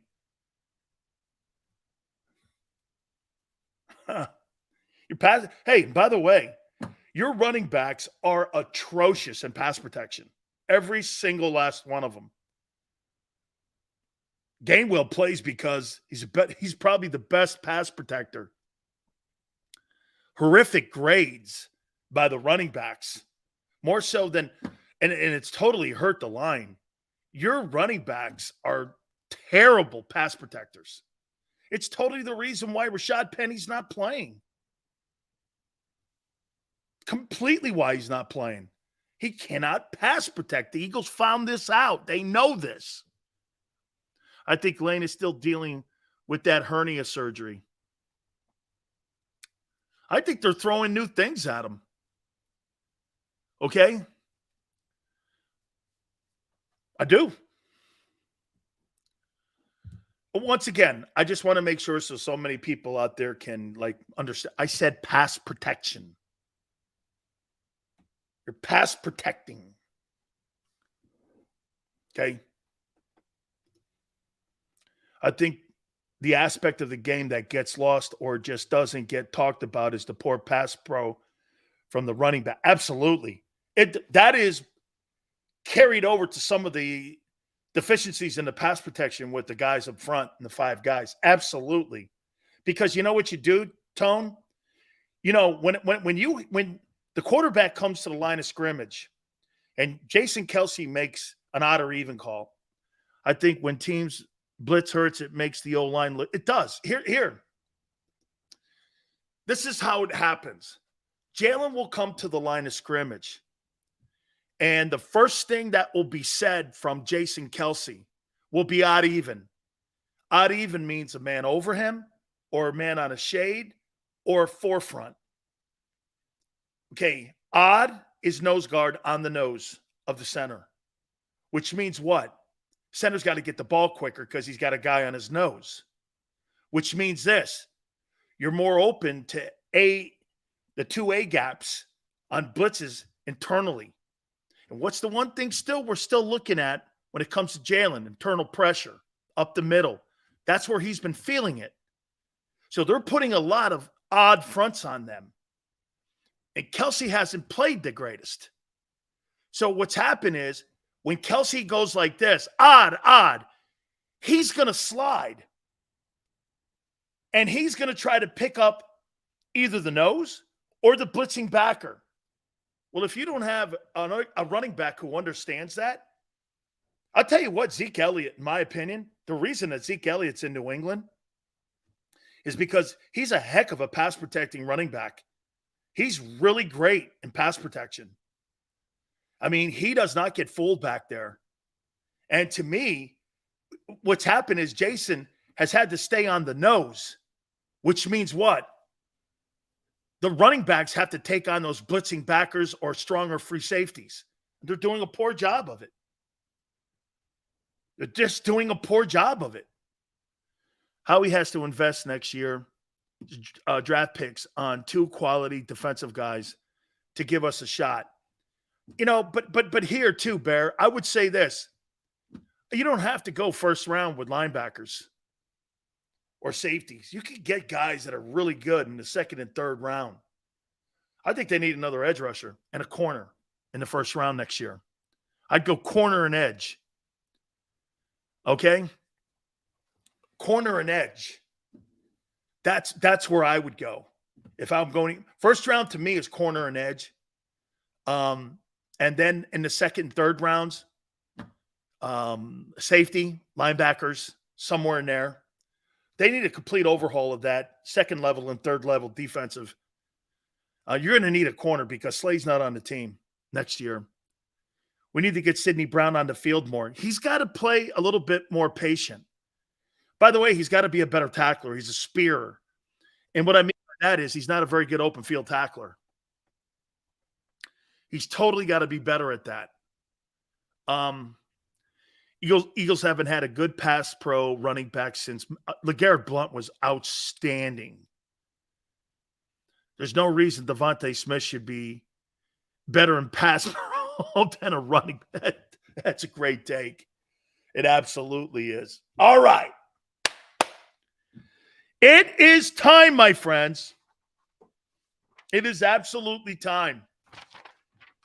My boy, Philly Godfather, and I are going to go over week 3 of the National Football League. And we're going to get his takes. Also, some college games. You can catch his show, by the way, right here on JAKIB Sports and also on Sirius XM. Here's our friend, Philly Godfather. How are you, my friend? What's going on, big guy? Had to do a wedding. So let me jump on the Dan Sileo show real quick and give out some winners. How about this, man? Give me your synopsis so far of the first 2 weeks of the Eagles. I mean, they've been underperforming. They're 2-0, which is a blessing. 2 gifts.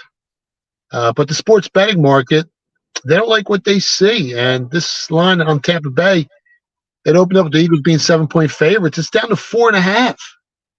So think about that. While other teams like the Cowboys, the look-ahead line on the Cowboys-Cardinals game was only -7. That's up to 13. So the sports betting market's bullish on the Cowboys, and they're not bullish on the Eagles as of right now. So when you see the Eagles if I'm not mistaken, that's like from a Monday 7 to where they are now at 4.5. I mean, when you see a dramatic drop and you see the money going towards the Bucs, home field, they're 2-0, they're playing surprisingly well. You look at, you think people that have the bags of money are going like this. You have to be determined how good this team is. Yeah, no one's looking to invest in this Eagles team as of right now. Now, things might change moving forward, but from what we've seen on the defensive side of the ball, and there's a couple guys that are banged up, but nothing impresses us on the defensive side of the ball. And Jalen Hurts has been rusty. His numbers haven't looked great either, so they're having some issues on the offensive side of the ball. Like I said, 2 gifts against the Patriots and against the Vikings. I mean, 4 turnovers and that gift before halftime. I mean, you can consider that a turnover too by Jefferson. So if you're barely winning games and not covering the spread, and the opposing teams turn the ball over 5 times, well, you got some issues moving forward. Well, since I'm not having you on Monday, who are you going to take in that game? Well, last week I told you guys while we were on the show, I bet the Buccaneers +7. I also like the over here. I think Jalen Hurts has a pretty good game. This Bucs pass defense, not one of the best in the league. 24th in opposing yards per pass attempt, 23rd in opposing yards per game.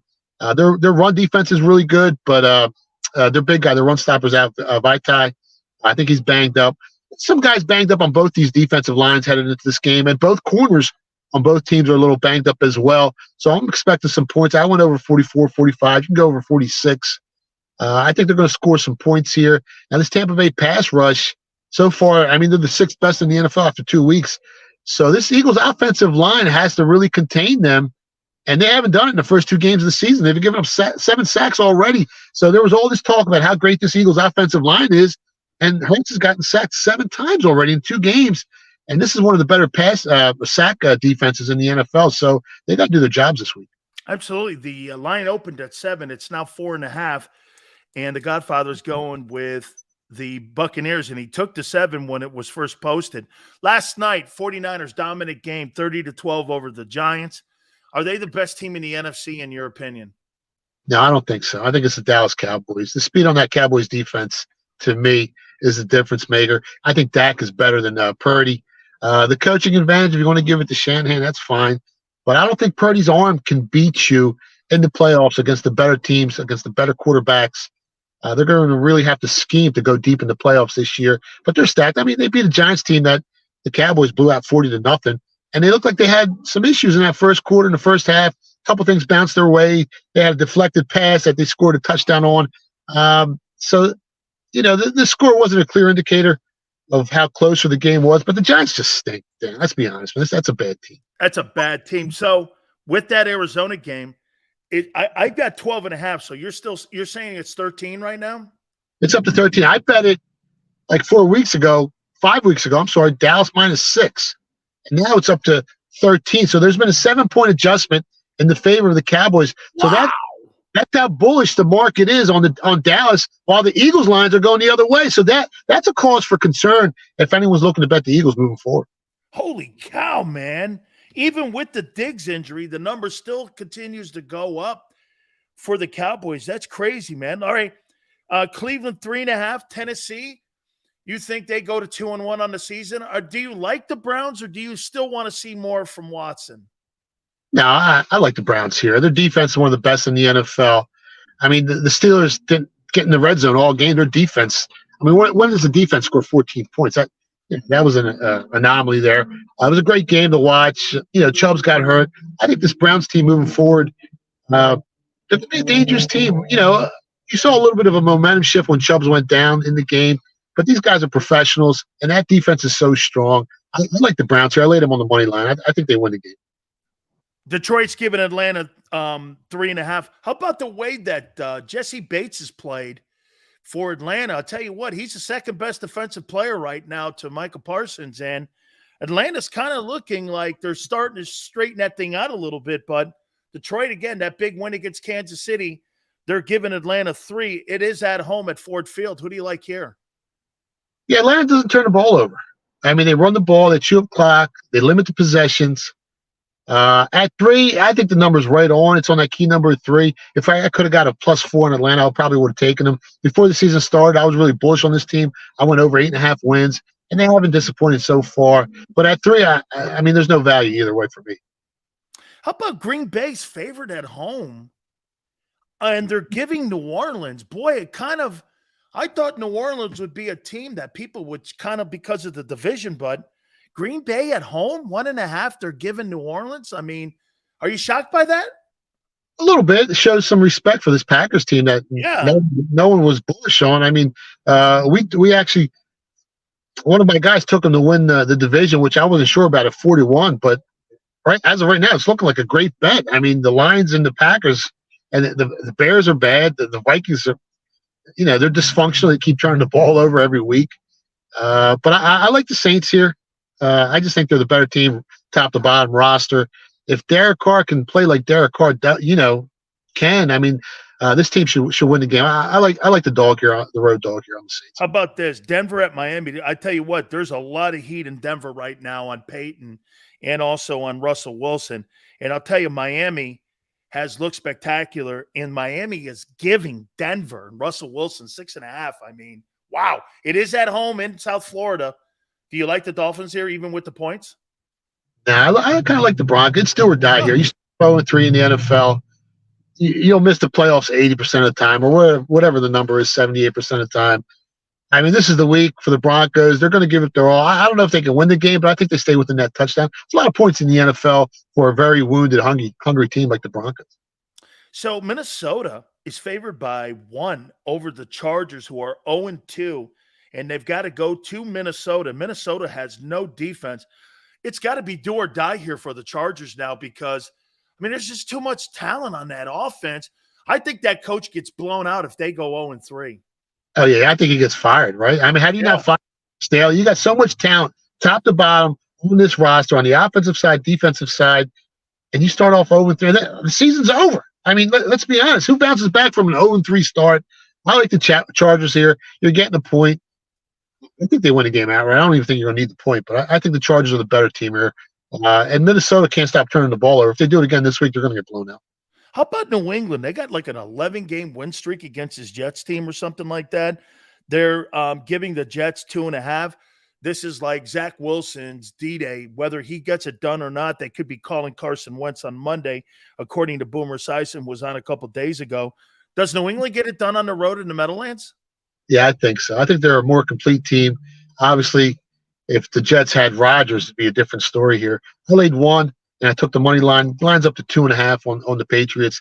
This is another must-win game for them. On the offensive side, I think they're more complete. Defense is pretty close. Jets are a little bit better, but that Patriots defense is one of the better ones in the NFL. They played the Eagles tough, should have won that game. They played the Dolphins tough. Came down to the wire really in both games if guy stays in bounds. So I like the Patriots here. Minus, I think it's up to 2.5. If you lay anything under 3, I think the Patriots are the right side. I love doing this with you, man. This is a lot of fun here. How about this one here, Godfather? Buffalo, Washington, intriguing ball game. It looks like they righted the ship against the Raiders, but then again, what kind of defense does the Raiders have? Washington is undefeated. Buffalo is giving Washington 6. They have to go on the road. Does Buffalo get it done with the number? I thought that number was a little short, especially with all the points Washington gave up last week to a really putrid Broncos offense. It's a tough game to call. If anything, I would tease Buffalo down to basically a pick 'em if I'm looking to bet the Buffalo side, because this Washington team has started off 2-0. They have some momentum, and they did beat Denver on the road, which is never easy going up this early in the season in that altitude. The Broncos usually have such a great home field advantage, and they went in there as dogs and won the game outright. So I don't know if I'm looking to take the points or lay the points, but I would definitely tie the Buffalo Bills into a teaser. I'll tell you what, I see a ton of points in this week. I see 13, 12, and here's another one. Jacksonville, 8. I don't think people understand when you see 8.5 points in an NFL ball game, when the majority of point differential is 3 points, and you see a number like that, Houston at Jacksonville, I mean, boy, that's a lot of points. You think they cover that still? Because really, Houston doesn't have a lot, but still, that's a ton of points. Yeah, usually I'm looking to take the divisional, it's divisional matchup here. I'm usually looking to take the dog. Line's down to 7.5 in some spots, some of the sharper spots offshore. The only problem is their offensive line is so banged up, and I think they're missing their starting corner as well. So I think Trevor Lawrence has a big day here. I would bet over his passing yards. If I can get this line down to 7, I'd probably lay the 7 with the Jags. I think they bounce back. They win the game. There's just too many missing components on this Houston Texans side. I think Gardner Minshew starting in this game versus Baltimore. Baltimore's given the Colts 8. I know you like the Ravens. You think that this is, you know what, too? If you look at really the numbers and you watch Lamar, I think Lamar's really, that Zay Flowers can play, man.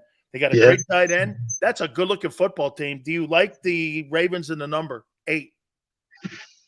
Not really here. I mean, Minshew, he's a solid backup. I mean, he can come in and throw the ball around, and the Colts have hung around with the Jags, and the Ravens have. Minshew's been around Steichen too a little bit here now the last 2 years here, so they kind of got a little bit of a history here going. Yeah, and the Ravens have outperformed the market, I think, 2 weeks in a row. So you're buying at a high point with the Ravens here. I think the betting public's going to be all over Baltimore here. And I think you got an opportunity. If the line gets a little higher, I would love to take 10 on the dog here. But even at +8, I like the dog here +8.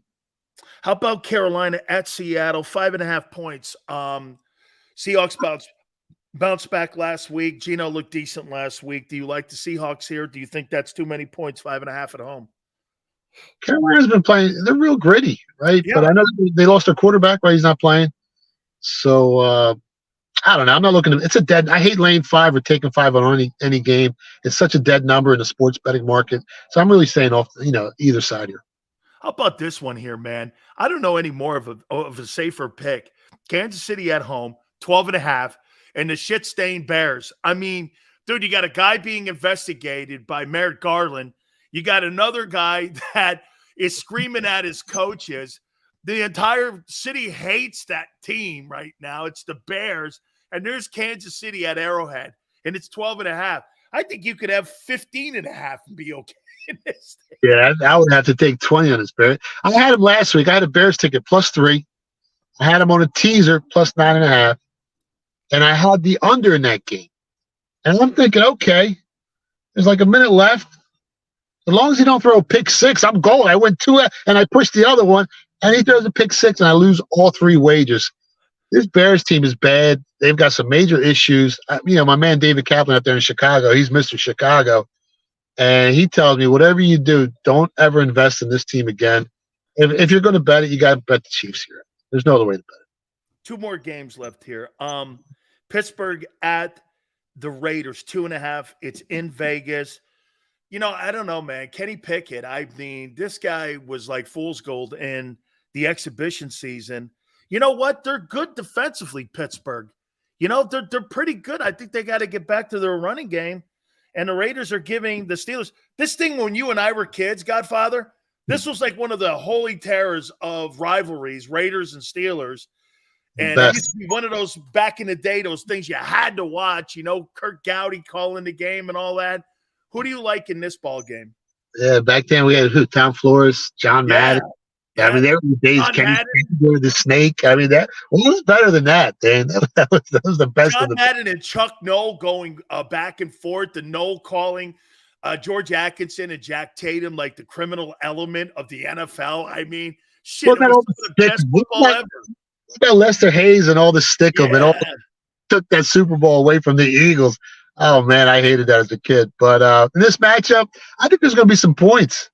I went over 42, lines up to 43.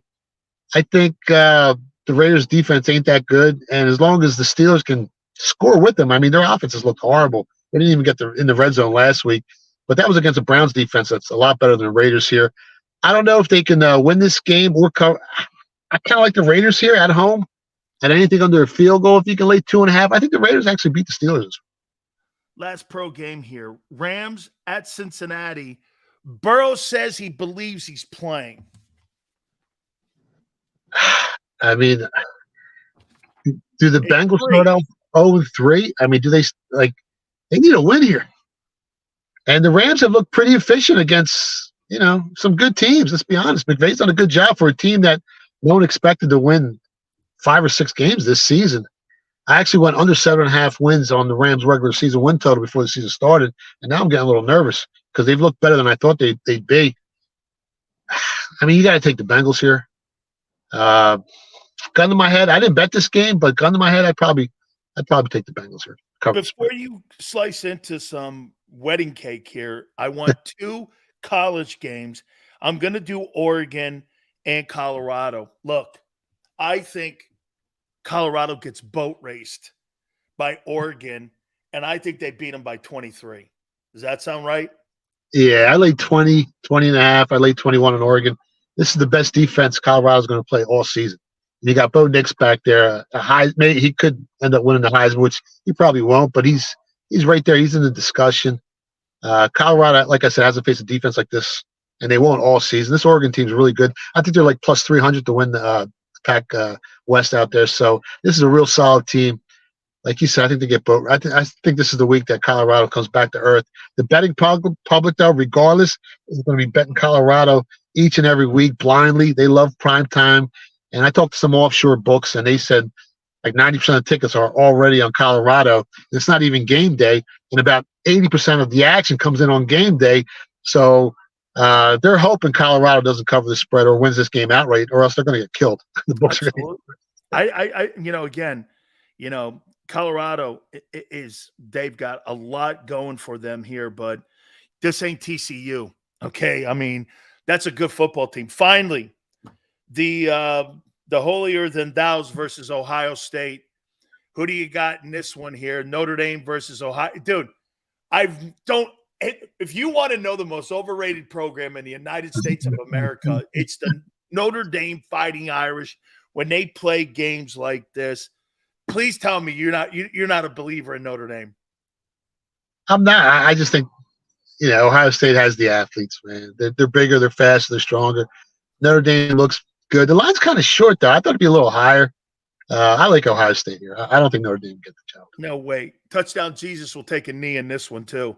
I can promise you that.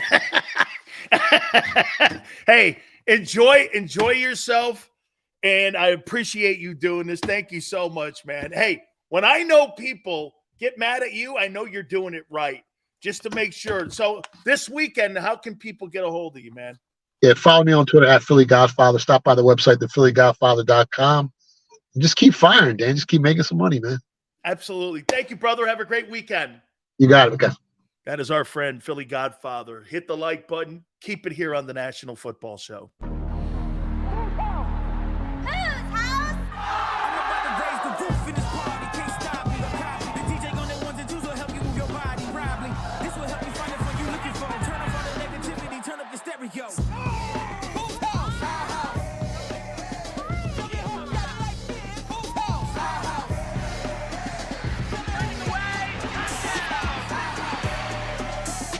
Football and Hooters, the perfect pair.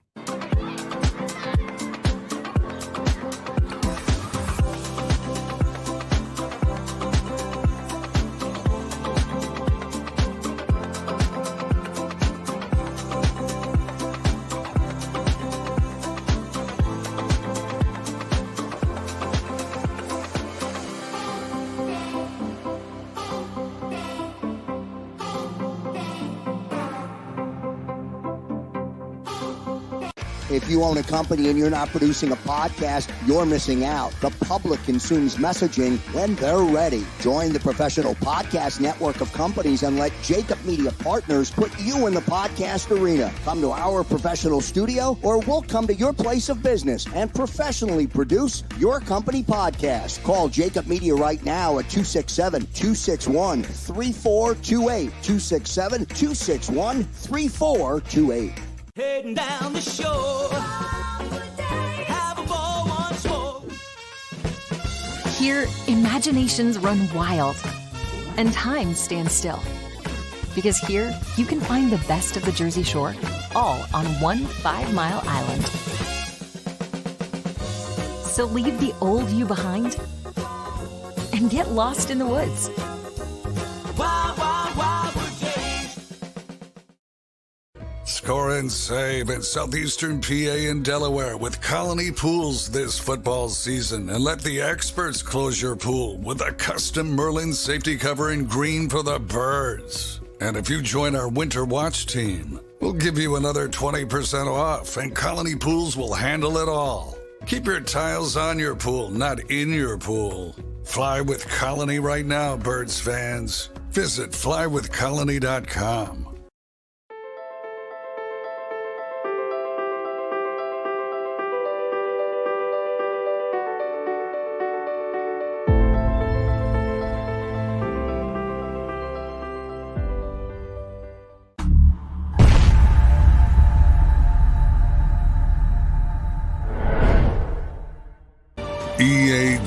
EAGLES, Eagles.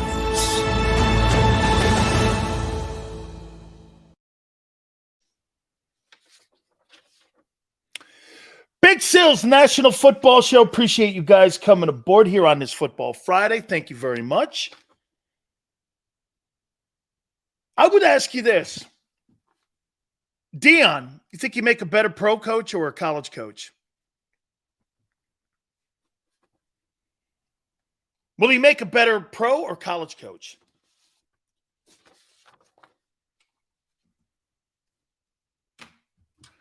What would he be better at? Pro or college?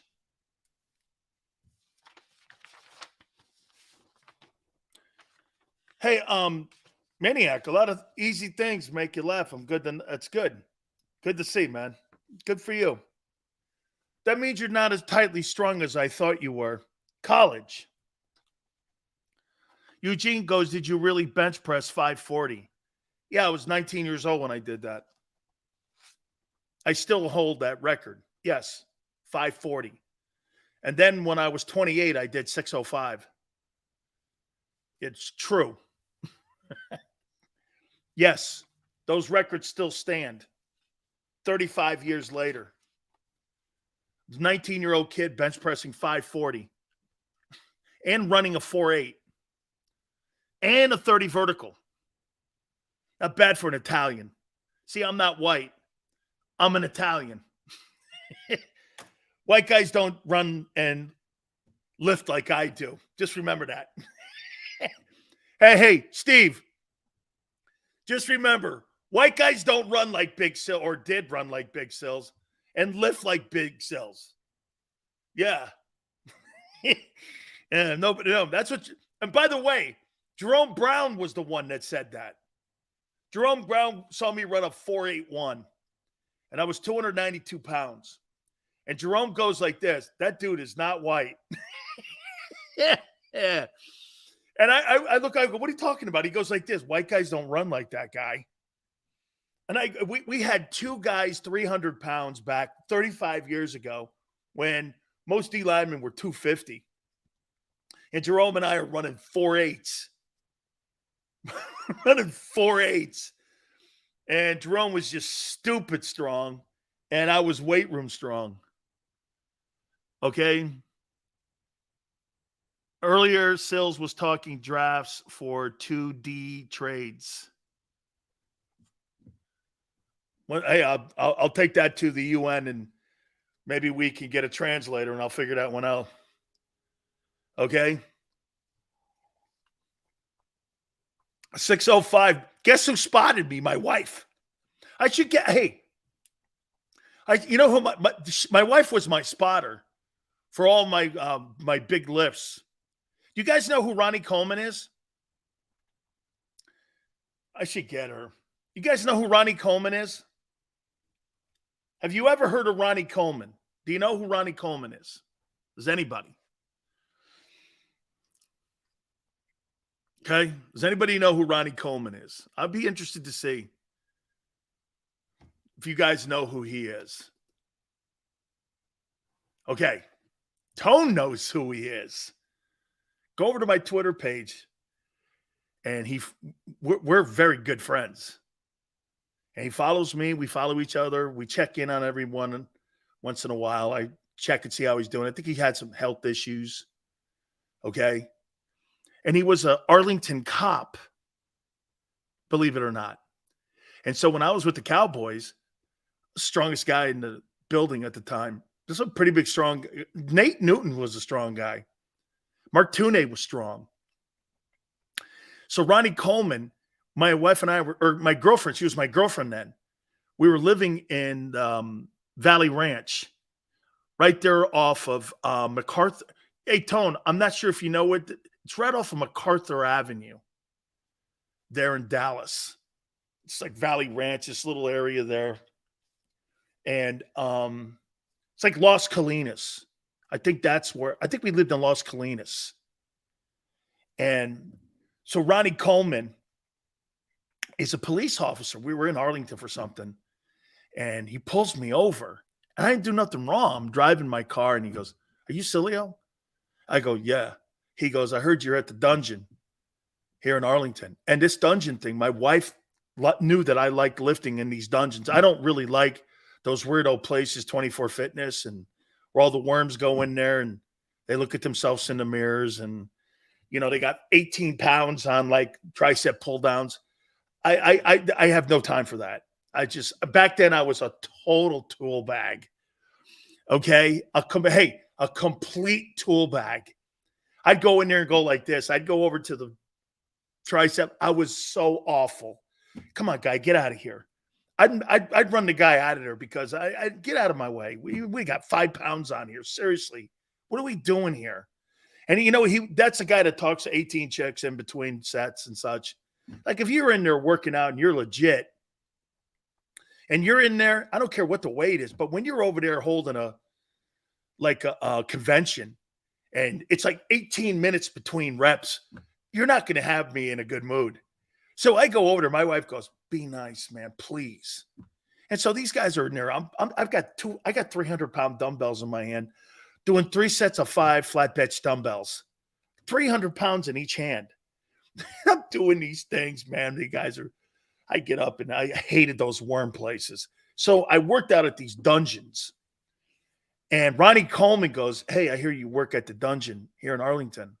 I said, "Yeah, it's like you have to like go into this guy's garage." And I go, "Yeah, he worked out there." Of course, he became, I think, if I'm not mistaken, right, Tone? I think Ronnie Coleman turned out to be like an 8-time or 7-time Mr. Olympia. And I'm in there and he goes, "I hear like you frightened everybody in the gym with your," I go, "I didn't say anything." He goes, "No, man, you were doing 500 pounds 3 sets of 5 reps, flat bench. You're doing 3 sets of 5 with 505. I'm going, yeah. Someone said he did 405 behind the neck. I go, mm-hmm. He goes, I'd like to work out with you. So my wife loved him. And you see why. This guy is beautiful. I mean, like, he's got a body like you put like cellophane over. He was just ripped, man. And I worked out with him for about a year and a half. We love Ronnie Coleman. Oh, he would go on, and Dorian Yates, he brought Dorian Yates in. Dorian Yates was an 8-time, I think it was, and then he brought in Haney. And so all these bodybuilders would come in there and watch me work out. I was a stupid, unbelievably powerful guy. It was insane. Okay? Insane. The things I did with the weight room. Okay? Still sounded suspect there. Kyle, all you have to do is look at the record boards at the University of Miami right now. I had a 700. Rock even posted it. I was 19 years old. I did a 700-pound squat and a 540-pound bench press. I was 19. Rock posted it. And he posted the record board. You can't see, one thing about weightlifting, you can't lie. When someone goes, what do you bench? Well, around 300. No, you either do 300 or you don't. And you either do 300 or you don't. Well, I bench around 228 pounds. I mean, no, what do you do? Many consider Coleman the best bodybuilder of all time outside of Arnold. I would put it this way to you, Tone. The greatest bodybuilders of all time, Schwarzenegger, Coleman, Corey Everson, probably Franco. There's another guy now who's really good. Probably like that. Somebody like that. Lee Haney. Probably Lee Haney. Lee Haney's another one.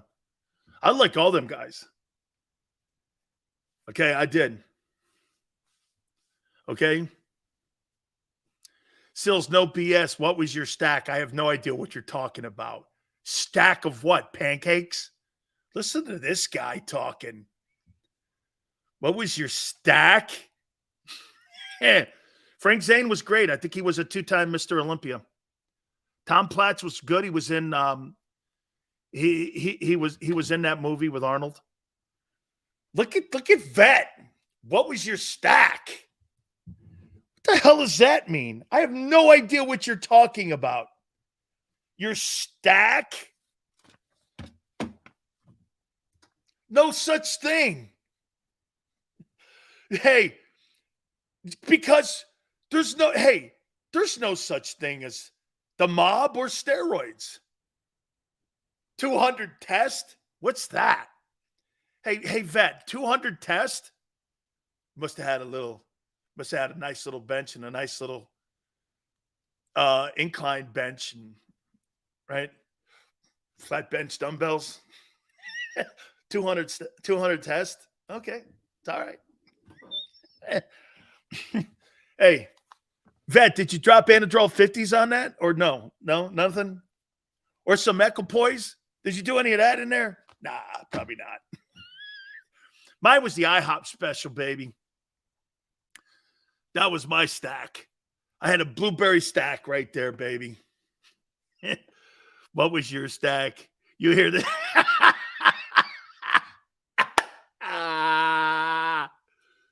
Tones like, what was your hey, so Vet's got 200 tests. Like, is that Winstrel test? Winstrel V? Sipinate? What was it? I'm Vet, I'm not understanding. Was it Sipinate? Was it water base? Cottonseed oil? This is what I read. I don't know. I just read it.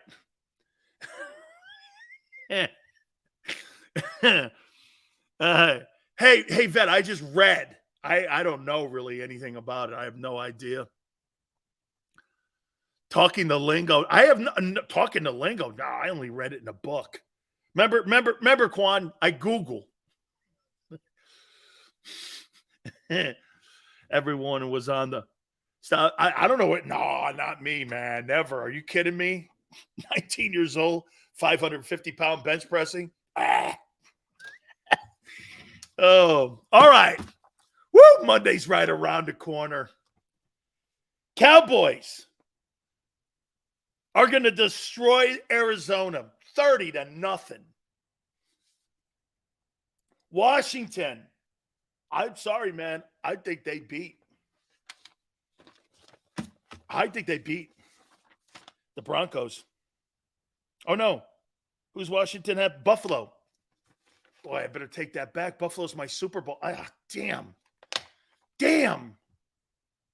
6 points. Buffalo's got to win because that's my Super Bowl team. Have a great weekend. Hey, appointment setting has got to be that Colorado game versus Oregon. Make sure you watch that on Saturday. Support Deion Sanders. NFL football Sunday. We're going to have a football Monday, right? It's going to be Eagles and Buccaneers live from Tampa. So we have a lot to cover. We have a doubleheader actually on Monday.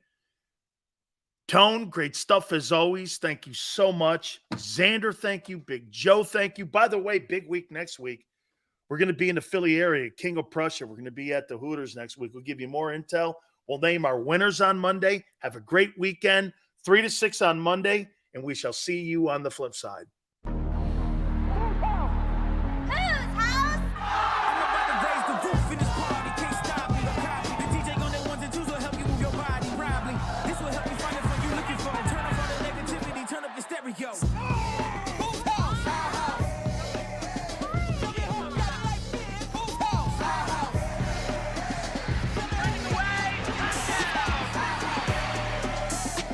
Football and Hooters, the perfect pair.